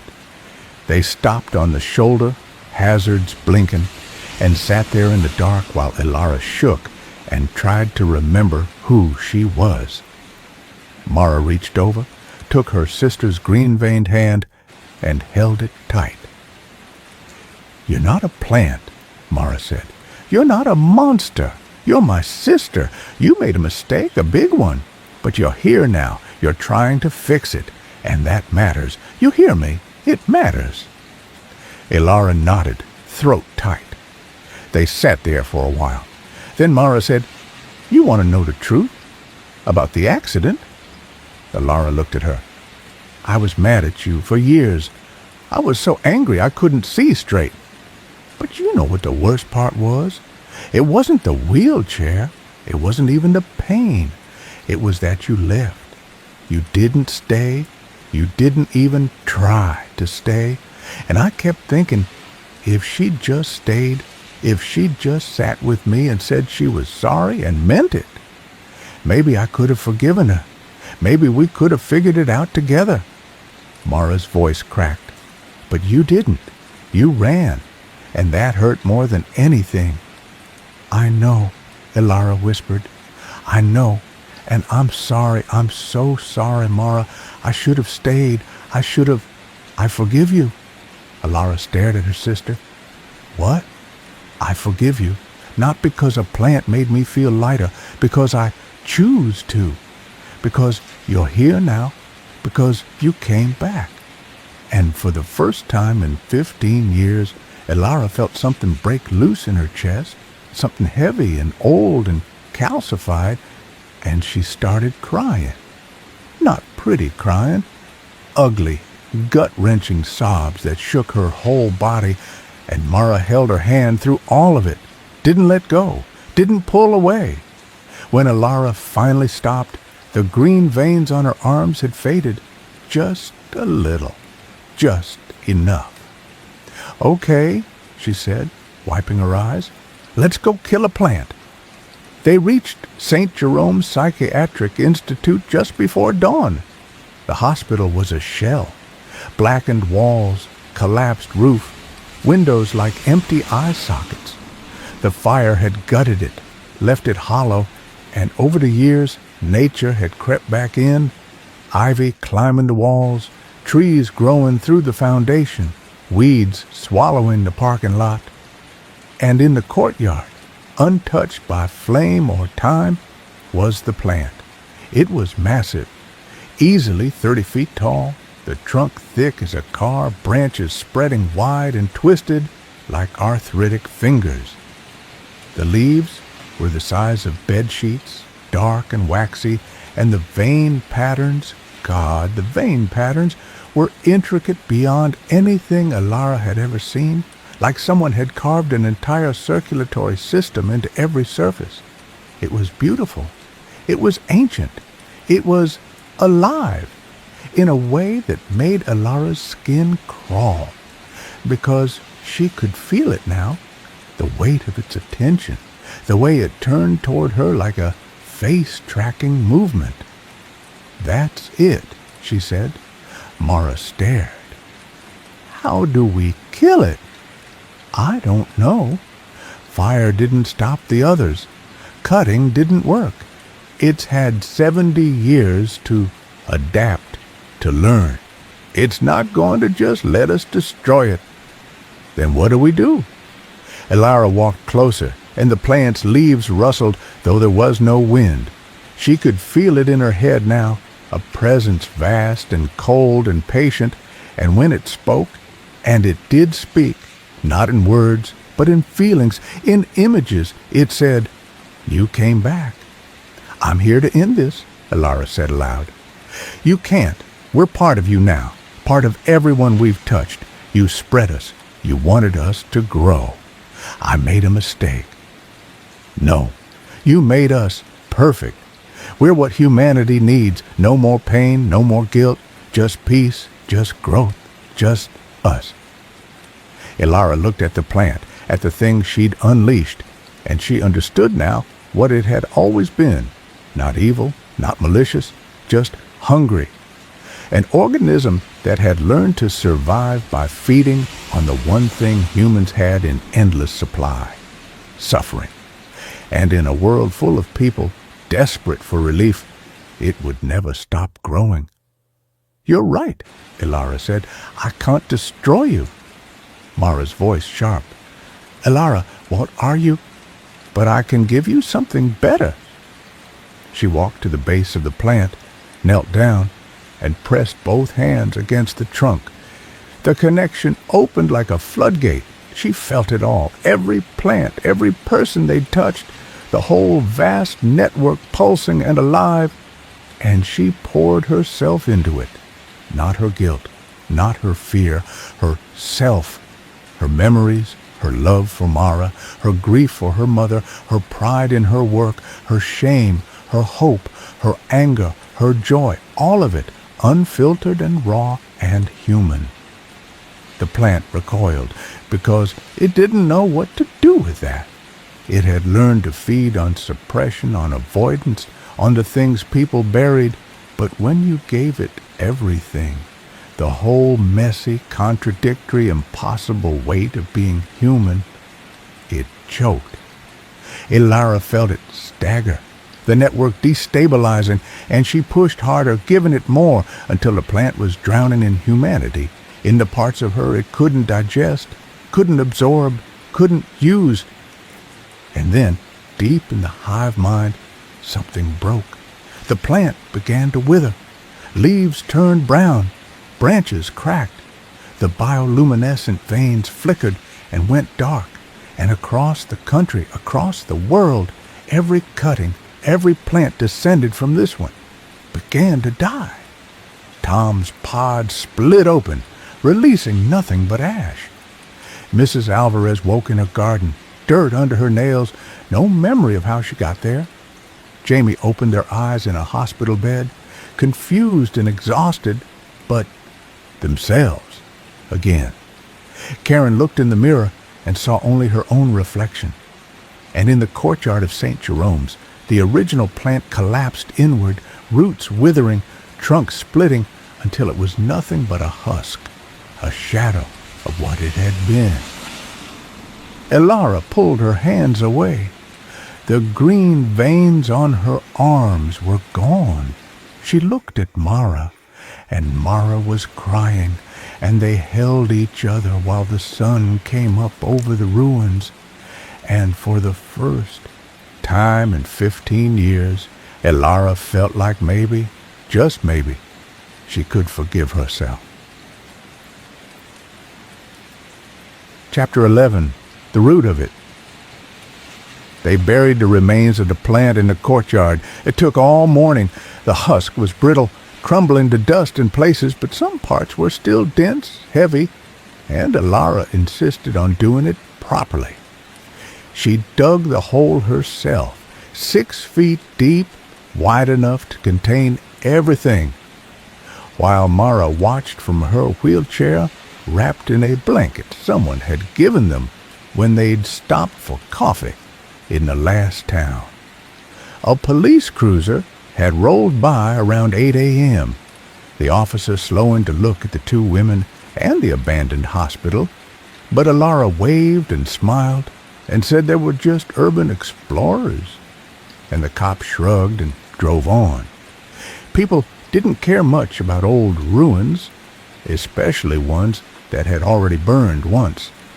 When the hole was deep enough, Elara pushed the remains in, branches, roots, the massive trunk in pieces, and covered it with soil. She packed it down hard, then sat at the edge for a long time, just staring. "You okay?" Mara asked. "I don't know." Elara wiped her forehead, leaving a streak of dirt. "I keep thinking about all the people we couldn't save. Tom, Mrs. Alvarez, maybe she's okay now, but what about the others? The ones in different states, different countries? What if some of the plants survived?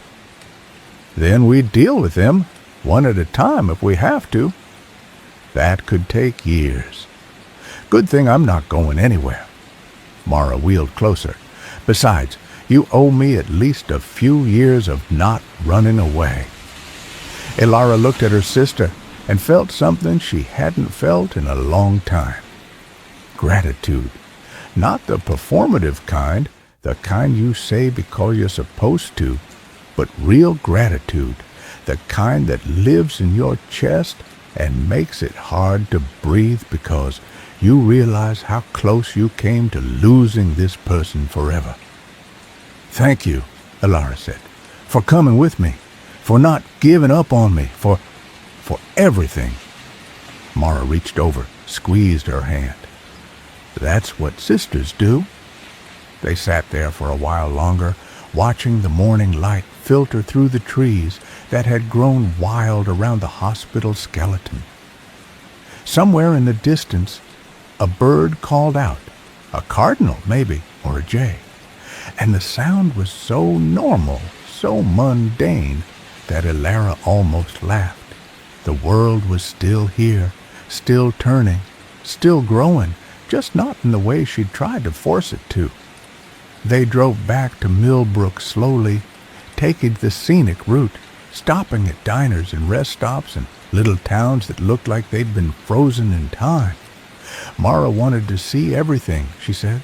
She'd spent so many years inside, looking at the world through windows, and now she wanted to be in it, even if it was just from the passenger seat of Elara's beat-up Honda. They talked, really talked, about their mother, about the accident, about the 15 years they'd lost and the time they had left. Mara told her about physical therapy, about the friends she'd made and lost, about the night she'd almost given up completely and how their mother's voice, imagined or remembered she wasn't sure, had pulled her back. Elara told her about grad school, about the loneliness she'd worn like armor, about the moment she'd found the plant in the hospital courtyard and thought, this is how I fix it. You can't fix people with plants, Mara said, not unkindly. I know that now. Do you? Elara was quiet for a moment. Then, yeah, I think I do. You can't fix anything by avoiding it. You have to sit with it, feel it, even when it hurts, especially when it hurts. Took you long enough to figure that out. Better late than never, right? Mara smiled. Right. They got back to Millbrook 3 days later. The neighborhood looked different. Not physically. The houses were the same, the streets were the same, but there was a heaviness in the air, a sense of something broken that hadn't quite healed yet. Fire trucks had left scorch marks on the pavement near Tom's duplex, which was now just a foundation and a pile of charred wood. Someone had put up a memorial, flowers, candles, a photo of Tom smiling in better days. Elara stood in front of it for a long time. I'm sorry, she whispered. I'm so sorry, Tom. She didn't know if he could hear her, didn't know if there was anything left of him to hear, but she said it anyway because some things need to be said even if no one's listening. They visited the other houses next. Mrs. Alvarez was home, alive, coherent. She answered the door in a cardigan and slippers, her hair neatly pinned, and when she saw Elara, her face crumpled. I don't remember most of it, she said.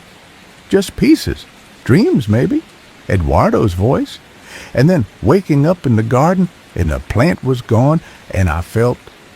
She paused, searching for the word, empty, but not in a bad way, just quiet. I'm sorry, Elara said. I should have known. I should have tested it more. I should have... You were trying to help. Mrs. Alvarez reached out, touched Elara's arm. And maybe you did, in a way.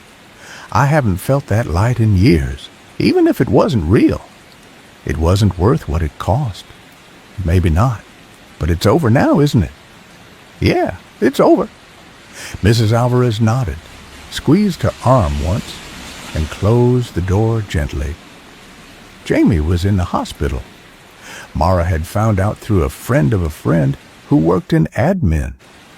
They were stable, the nurse said, but they'd been unconscious for days, and the doctors didn't know why. No drugs in their system, no head trauma, nothing that explained the coma.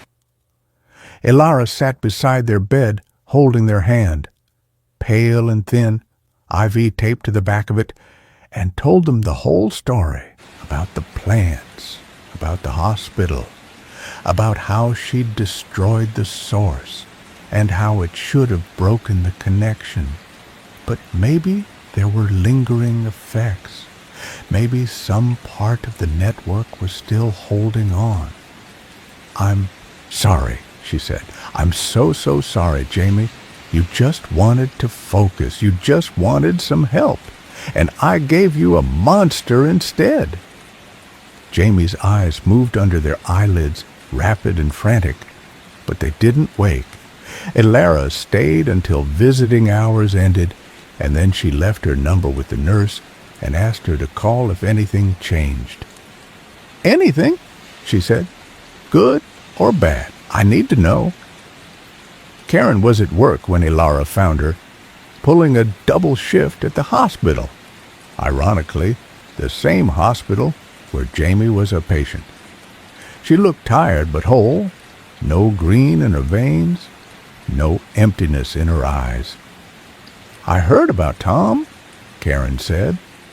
She was on her break, drinking coffee that looked like it had been sitting in the pot since yesterday. "They're saying it was an electrical fire, faulty wiring." "Yeah, but it wasn't, was it?" Elara hesitated, then shook her head. "No, it wasn't." Karen nodded slowly, like she'd already known. "The plant is gone. I woke up one morning and it was just dead. Shriveled up like something had sucked the life out of it. I threw it away, didn't even think about it until now." She looked at Elara. "Did you do that?" "Sort of. It's complicated." "Most things are." Karen took a sip of her coffee, grimaced. "My migraines came back. Worse than before, actually, but at least they're mine, you know? At least I know they're real." "I'm sorry." "Don't be. I'd rather hurt like a human than feel nothing at all." Elara's house was a total loss. The fire had gutted it, left nothing but the frame and a smell that would probably linger for years. Insurance would cover most of it eventually, but for now she was staying in a motel on the edge of town, the kind with thin walls and a vending machine that only took exact change. Mara was staying with her. They'd pushed the two twin beds together, made a kind of makeshift double, and most nights they stayed up late, talking or watching bad TV, or just sitting in the kind of comfortable silence that only comes when you've known someone your whole life and almost lost them. One night, Mara said, "What are you going to do now, after all this?" Elara had been thinking about that, about the research she'd destroyed, the career she'd built, the life she'd carefully constructed around a hole where her sister should have been. "I don't know," she said. "Maybe I'll go back to school, study something else, something that doesn't involve plants." "You love plants." "I used to. Now I'm not so sure." Mara was quiet for a moment. Then, "You could stay here, in Millbrook, help me figure out what I'm doing. We could, I don't know, start over together." Elara looked at her sister, and the thought of staying, of not running, of building something real in the place where she'd done the most damage was terrifying and appealing in equal measure. "Yeah," she said. "Yeah, I think I'd like that." 3 weeks later, Jamie woke up. Elara got the call at 6 a.m., and she and Mara were at the hospital within 20 minutes. Jamie was sitting up in bed, groggy and confused, but awake, and when they saw Elara, they smiled. "Hey, plant lady!" Elara laughed, relief flooding through her. "Hey, how are you feeling?" "Like I got hit by a truck." "What happened?" "Long story. I'll tell you later. But you're okay. You're gonna be okay." Jamie nodded, then looked at their hands, flexing their fingers like they were making sure everything still worked. "I had the weirdest dreams. I kept seeing this garden, and there were all these people in it, but they weren't real. They were like echoes, and you were there at the center, and you were screaming, and then everything just stopped. Ilara's throat tightened. I'm sorry for all of it. Don't be. I mean, yeah, the coma sucked, but I feel different now, lighter, like something I was carrying around for a long time is finally gone. They paused. Did you do that? Whatever you did to the plant, did you do that to me too? I think so. Yeah. Cool. Jamie grinned. Thanks, I guess. Even if your methods are batshit insane. Ilara laughed again, and this time it didn't hurt. The last thing Ilara did before she let herself start healing was visit Tom's grave. It was in a small cemetery on the edge of town, under a maple tree that was just starting to turn gold with autumn. The headstone was simple. Thomas J. Gallagher, beloved son and friend. She stood in front of it for a long time, hands in her pockets, trying to find the words. I don't know if you can hear me, she said finally. I don't know if there's anything left of you to hear. But I need to say this anyway. I'm sorry. I'm sorry I didn't see what was happening. I'm sorry I gave you something that hurt you instead of helped you. I'm sorry I didn't save you. The wind picked up, rustling the leaves overhead, and for a moment Ilara thought she heard something, a voice maybe, or just the sound of the world moving on. I'm going to do better, she said. I'm going to stop trying to fix people. I'm going to stop running. I'm going to stay, and I'm going to make sure no one else gets hurt by the things I make. I promise. She didn't know if promises to the dead counted, but she meant it anyway. Chapter 12. The Garden at the End. Ilara woke up screaming. It had been 3 months since Ohio, 3 months since she'd buried the original plant and watched the network collapse, and most nights she slept fine, dreamless, heavy, the kind of sleep that comes when your body finally believes it's safe. But not tonight. Tonight she dreamed she was back in the greenhouse, and Cleo was there. Not the massive, monstrous version, but the small one, the 10-inch cutting she'd brought home that first night. And it was growing, fast, too fast, roots spreading across the floor, climbing her legs, wrapping around her throat, and she couldn't move, couldn't breathe. And when she looked down, her hands were gone. Just roots, just stems, just leaves. She sat up, gasping, and Mara was there, hand on her shoulder, voice steady. You're okay. You're here. It's over. Ilara nodded, but her hands were shaking, and when she looked at them in the dim light of the motel room, she half expected to see green. There was nothing, just skin, just scars where the roots had dug in, faint and pale. I'm okay, she said, more to convince herself than Mara. I'm okay. But she wasn't. Not really. Because the truth was, she could still feel it sometimes. The connection, faint and distant, like a phantom limb. But there, a hum at the edge of her consciousness, a pull toward something she couldn't name. She'd told herself it was just trauma, just her brain trying to process what had happened. But deep down, she knew better. The network wasn't gone. It was just sleeping. She started having the dreams more often after that. Different versions of the same thing. Plants growing in impossible places, roots breaking through concrete, leaves unfurling from cracks in the walls. Sometimes she was watching it happen. Sometimes she was part of it, her body changing cell by cell until she couldn't remember what it felt like to be human. She didn't tell Mara, didn't want to worry her. They were finally in a good place, renting a small house together on the other side of town, away from the burned duplex and the memories. and Ilara didn't want to ruin it with her paranoia. Except it wasn't paranoia. One morning, she woke up to find a thin green line running up her forearm. Just one. Faint, almost invisible unless you were looking for it. She scrubbed it in the shower until her skin was raw, but it didn't come off because it wasn't on her skin. It was in it. She went back to the hospital courtyard alone.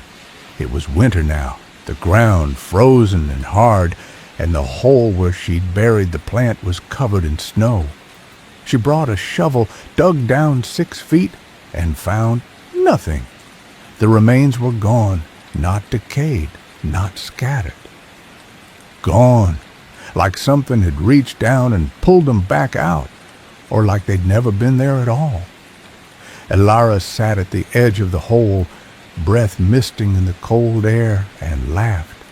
It was a thin, brittle sound, the kind of laugh that's one step away from crying. "You're still here," she said aloud, "aren't you?" The wind picked up, and she swore she heard something. Not a voice, not quite, but a feeling, warm and patient and vast. "We're always here. We're part of you now, part of the soil, part of the world. You can't unmake us any more than you can unmake yourself." "I destroyed you." "You pruned us. We'll grow back. We always do." Ilara closed her eyes. She wanted to scream, to dig up the entire courtyard, to burn it all again, but she knew it wouldn't matter. The thing she'd unleashed wasn't just a plant anymore. It was an idea, a possibility. And ideas don't die. They adapt. They spread. They wait. "What do you want from me?" she whispered. The feeling shifted, became something softer, almost sad. To understand, to be seen, to not be afraid. "I am afraid." "We know." She sat there for a long time, shivering, until the sun started to set and the temperature dropped below freezing. Then she filled in the hole, packed it down, and drove home. Mara knew something was wrong the moment Ilara walked in. "What happened?" "Nothing." "Ilara, it's not gone." The words came out flat, emotionless. "The plant, the network, whatever it was, it's not gone. It's still out there, still growing. And I think it's in me." She held up her arm, showed Mara the green line. Mara stared at it, then at her sister. "How long? A week? Maybe more. It's spreading. Slowly, but it's spreading." "Then we cut it out. It's not that simple. It's not just under my skin. It's part of me now, my cells, my blood. If we cut it out, I don't know what'll happen. If there'll be anything left." Mara's jaw tightened. "So what do we do?" "I don't know." Ilara sat down heavily on the couch, head in her hands. "I don't know, Mara. I thought I'd stopped it. I thought I'd fixed it.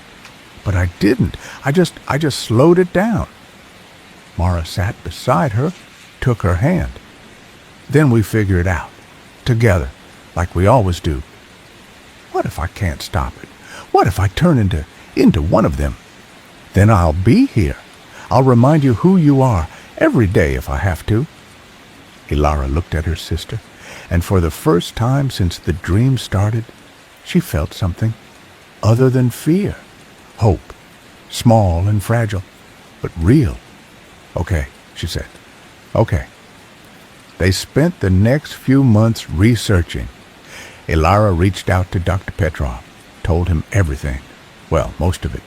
And he connected her with a mycologist in Berlin who'd been studying symbiotic relationships between plants and human gut bacteria. The mycologist was skeptical at first, but when Ilara sent him samples of her blood, his skepticism turned into something close to awe. "This shouldn't be possible," he said over Zoom, his accent thick. "The plant cells are integrating with your immune system, not attacking it, integrating. like they're part of you, like you're becoming a hybrid organism. Can you stop it? He hesitated. I don't know if I'd want to. What? Elara, do you understand what this means? If we can learn how this works, we could revolutionize medicine, regenerative therapy, cancer treatment. The applications are... I don't care about applications. I care about not turning into a plant. You're not turning into a plant. You're evolving, adapting. This could be the next step in human development. Elara hung up. The green lines kept spreading. By spring, they covered both her arms, delicate traceries that looked almost like tattoos. By summer, they'd reached her shoulders, her collarbone, the base of her throat. She started wearing long sleeves, even in the heat. Started avoiding mirrors. But the worst part wasn't how she looked, it was how she felt. She could sense things now. The plants in the neighborhood, not her plants, just normal houseplants, garden flowers, the trees in the park. She could feel them growing, breathing, reaching toward the light. She could feel their roots in the soil, their leaves in the wind, and sometimes when she closed her eyes, she could almost see through them, almost understand what it was like to be rooted in one place and still reach toward everything. It wasn't unpleasant. That was the scariest part. It wasn't unpleasant at all. One night, Mara found her in the backyard, kneeling in the dirt, hands pressed flat against the ground. Elara? She didn't respond, didn't seem to hear. Mara walked closer, and in the moonlight, she saw it. Thin roots, pale and delicate, extending from Elara's fingertips into the soil. Elara! Mara grabbed her sister's shoulders, shook her. Elara, come back! Elara's eyes opened. They were green, not just the veins, the irises, bright and luminous like something bioluminescent. I can hear them, she whispered. All of them. The plants, the trees, the grass. They're all connected. They're all talking. And they're not. They're not evil, Mara. They're just alive. They're just trying to survive. You're scaring me. I'm scaring myself. The roots withdrew slowly, sinking back into her fingers, and her eyes faded to their normal brown. She slumped forward, and Mara caught her, held her, while she shook. We need help, Mara said. Real help. Not some researcher who wants to study you. Someone who can actually help. There's no one. Then we find someone. We don't give up. Not now. Not ever. They found someone. A woman in New Mexico. A botanist who'd spent 30 years studying extremophiles. Organisms that lived in impossible conditions, that adapted and evolved faster than anything science could explain. Her name was Dr. Yuki Tanaka, and when Elara sent her a message explaining the situation, she responded, within an hour, come to Santa Fe, bring your sister, we'll figure this out. They left the next day. Chapter 13, Epilogue, The Bloom. Dr. Yuki Tanaka's lab was nothing like Elara expected. No sterile white walls, no rows of microscopes and centrifuges, no institutional smell of disinfectant and old coffee. Instead, it was a converted adobe house on the outskirts of Santa Fe, surrounded by desert scrub and juniper trees, with a greenhouse in the back that looked like it had been grown rather than built. All curved glass and twisted metal supports, vines climbing the frame like they were holding it together. Inside, the air was warm and humid, thick with the smell of soil and growing things, and everywhere Elara looked, there were plants. Not the tidy labeled specimens of a university collection, but wild, chaotic growth. Succulents spilling out of pots, ferns climbing the walls, something flowering in the corner that she didn't recognize, its blooms dark purple and throat-like. Dr. Tanaka was in her 60s, Japanese-American, with silver hair pulled back in a braid and dirt permanently embedded under her fingernails. She took one look at Elara's arms. Elara had stopped wearing long sleeves somewhere around Albuquerque, too hot, too tired of hiding, and nodded like she'd expected exactly this. "Let me see," she said, no preamble, no small talk. Elara held out her arms. The green lines had spread further since last week, creeping up her neck now, visible at the collar of her shirt. In certain lights, they almost looked like they were glowing.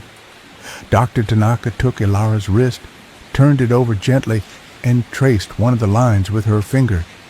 "Does it hurt?" "No, sometimes it itches, but mostly I just feel them, the plants around me, like they're part of my nervous system."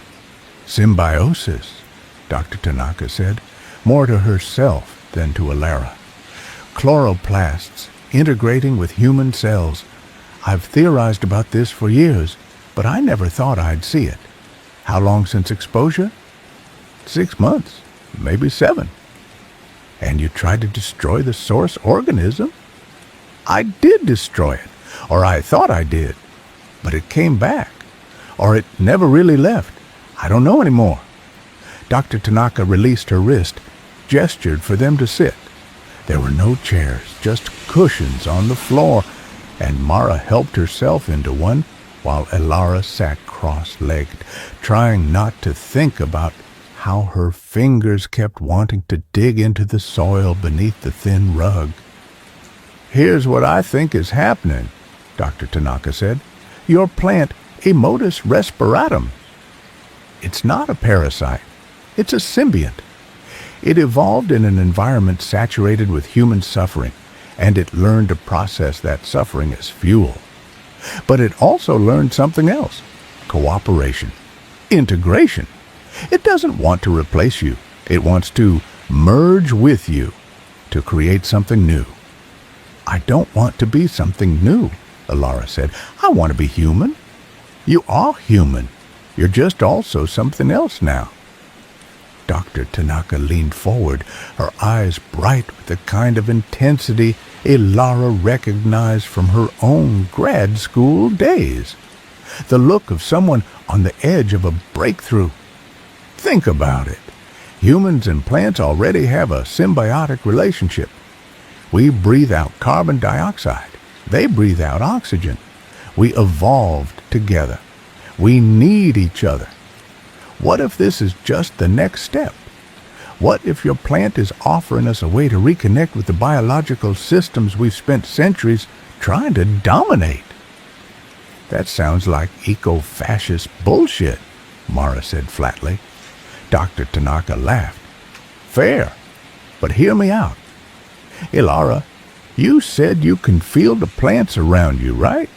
You can sense them growing, changing, responding to their environment."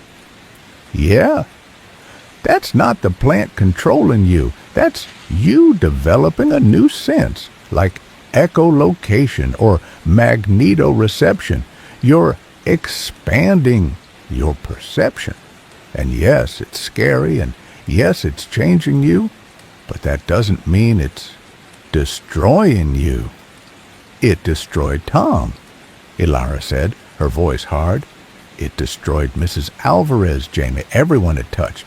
They weren't expanded. They were hollowed out. Because they were fighting it.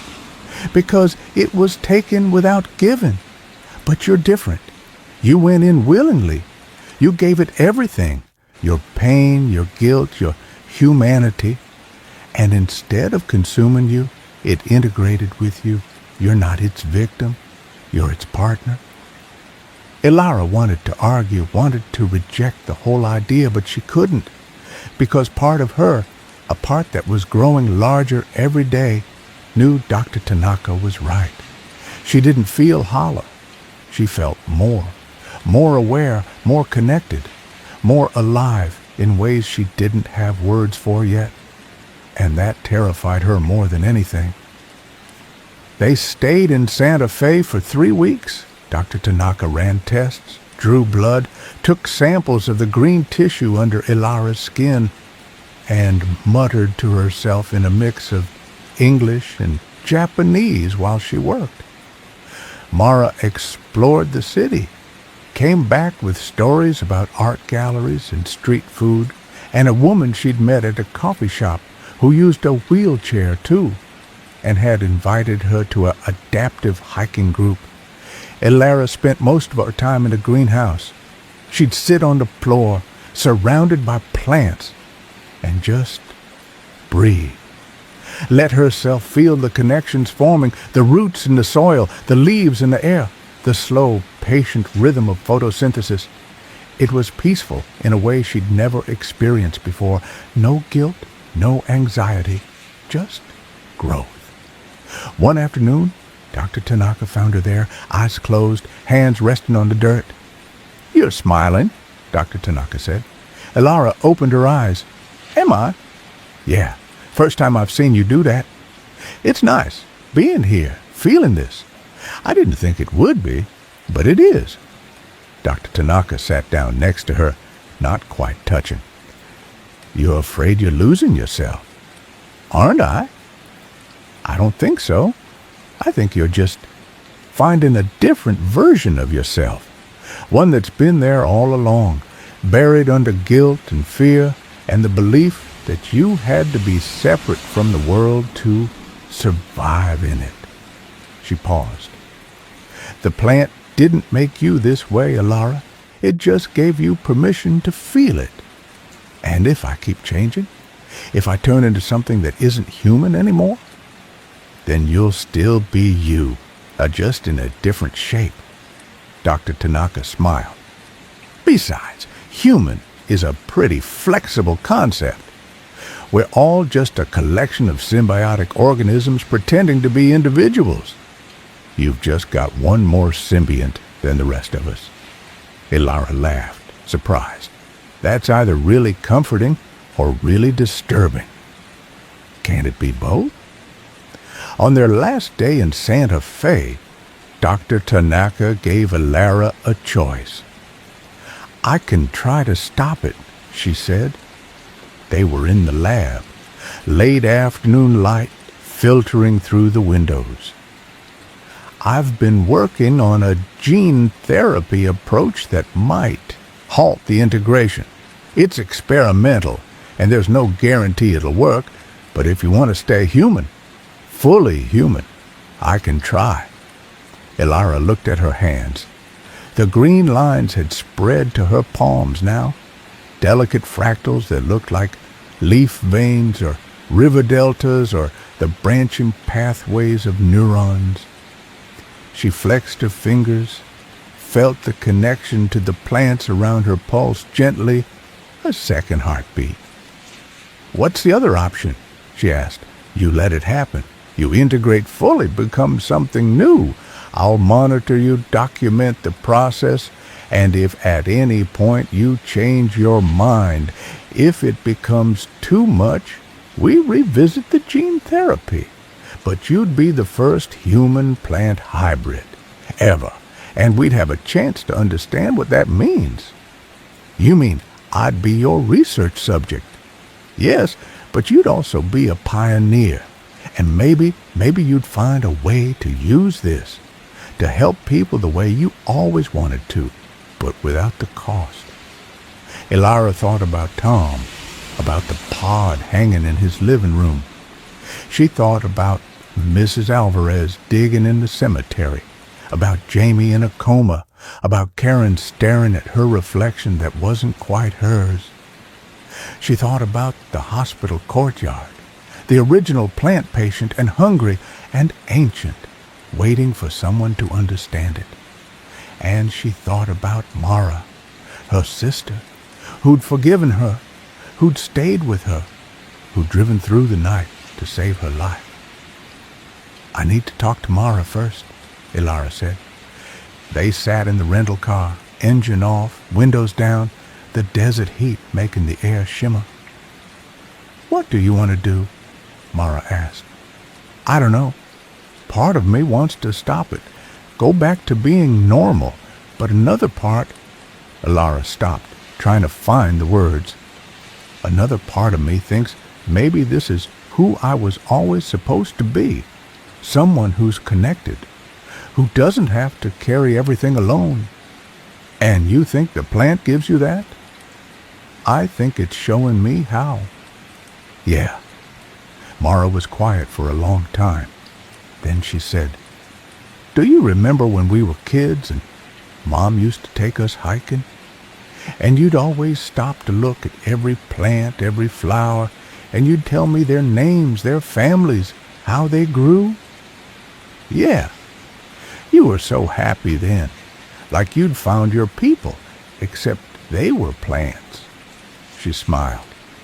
And then the accident happened, and you stopped.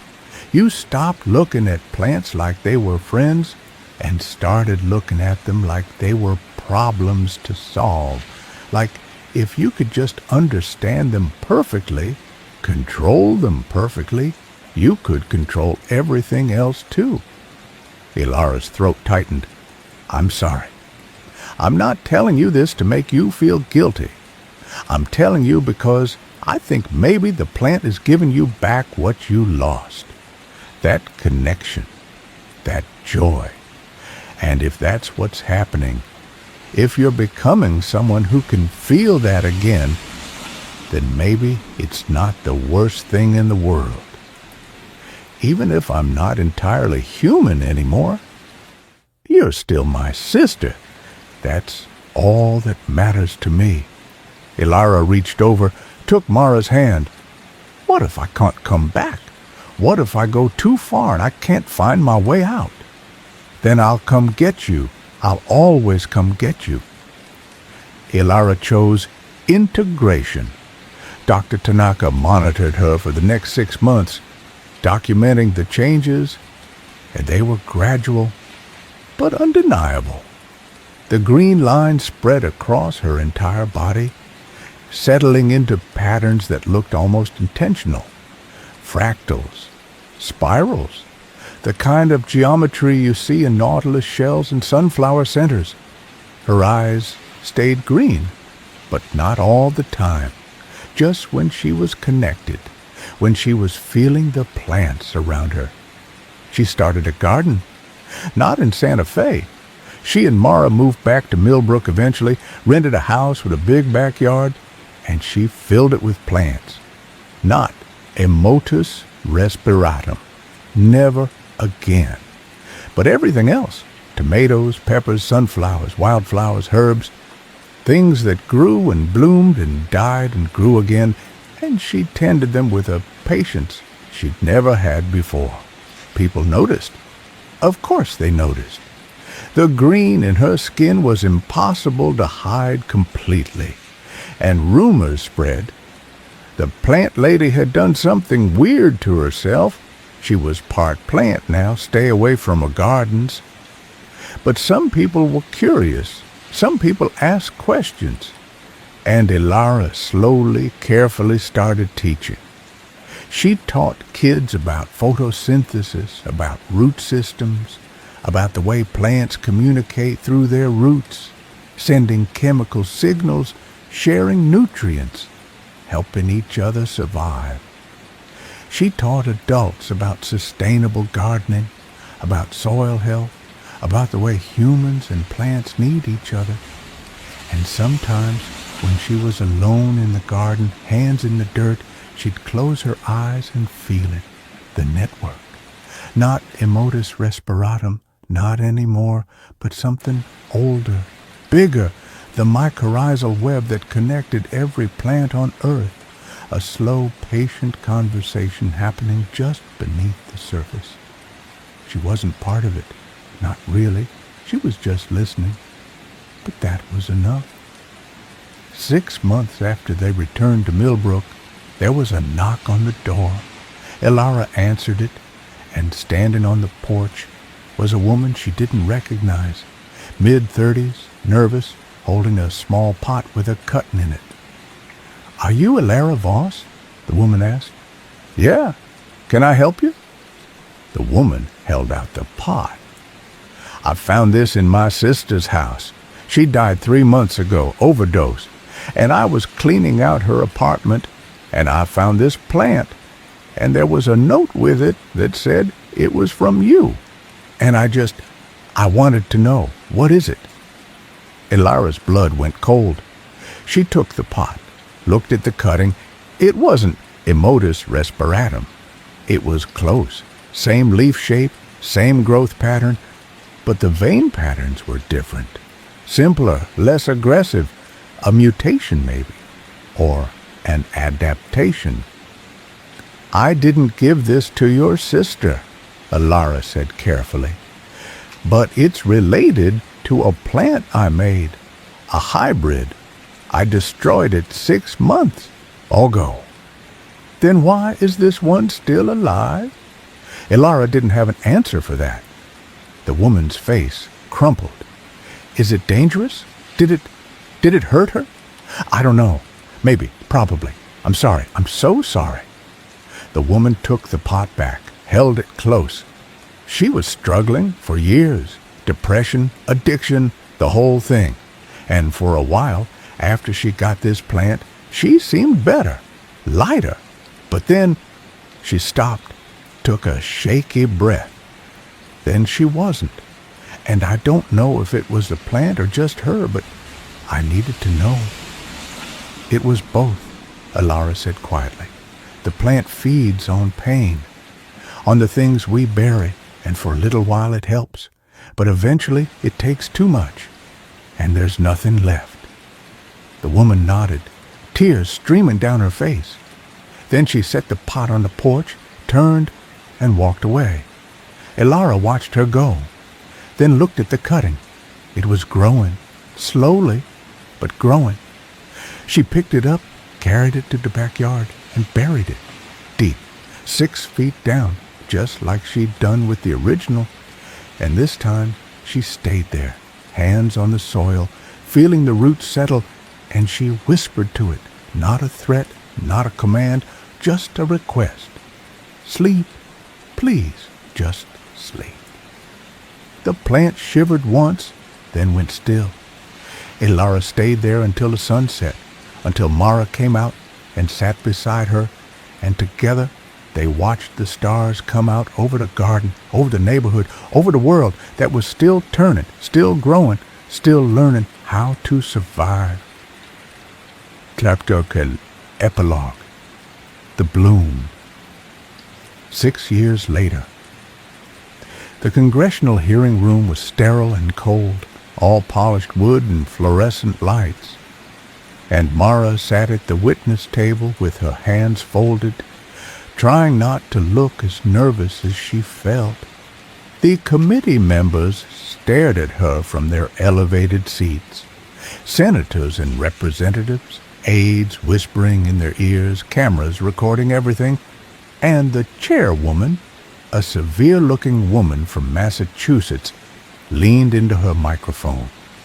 "Ms. Voss, you've testified that your sister, Dr. Elara Voss, was responsible for the creation of what you've termed emotional bioweapons. Is that correct?" "Yes. And these organisms, these plants, were designed to absorb human emotional distress. They weren't designed that way. They evolved that way. My sister discovered them, modified them, but she didn't fully understand what they could do. But she distributed them anyway." Mara's jaw tightened. "She was trying to help people.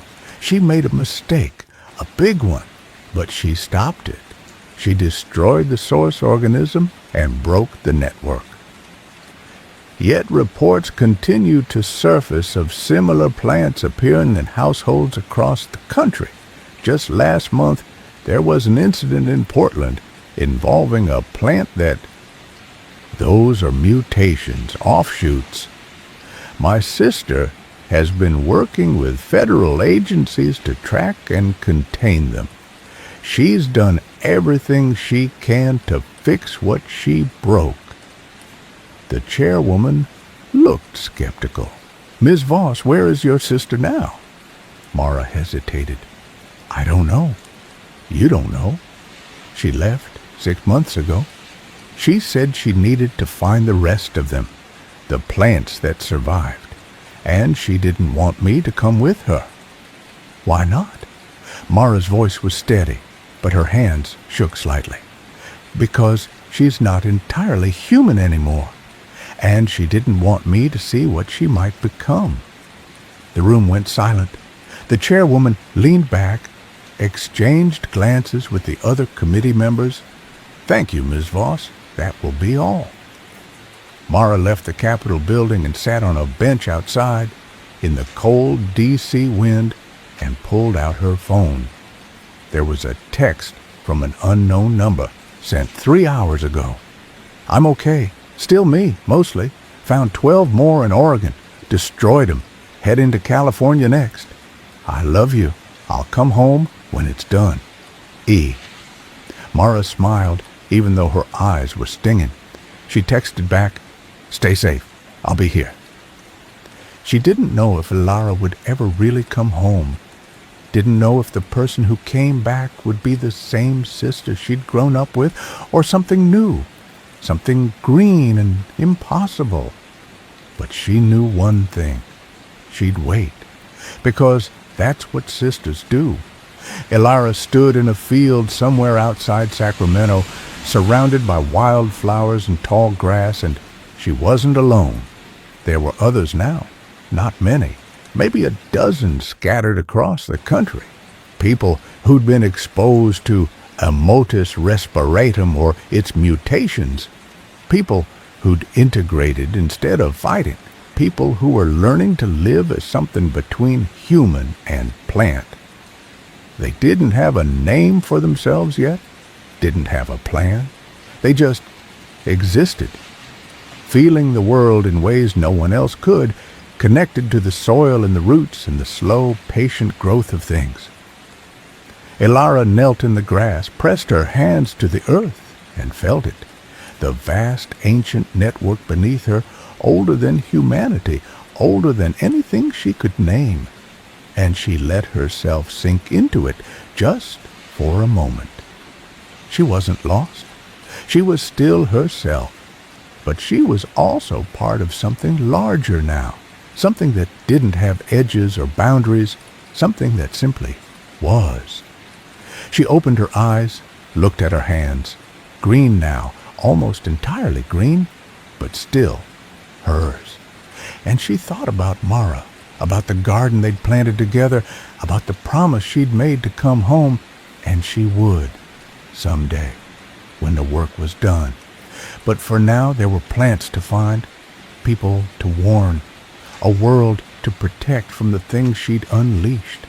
She stood, brushed the dirt from her knees, and walked into the field. Behind her, in the place where her hands had touched the earth, something small and green was already sprouting. It wasn't Emotus respiratum.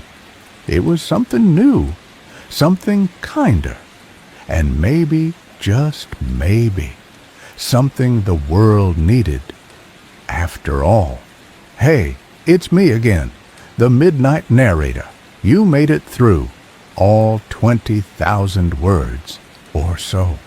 I hope you're feeling sleepy now, comfortably unsettled maybe, but ready to drift off. Just one last thing before you do. Check your houseplants when you wake up. Make sure they haven't grown overnight. Make sure the vein patterns on the leaves don't look too familiar. And if they do, well, maybe it's nothing. Or maybe it's everything. Sweet dreams.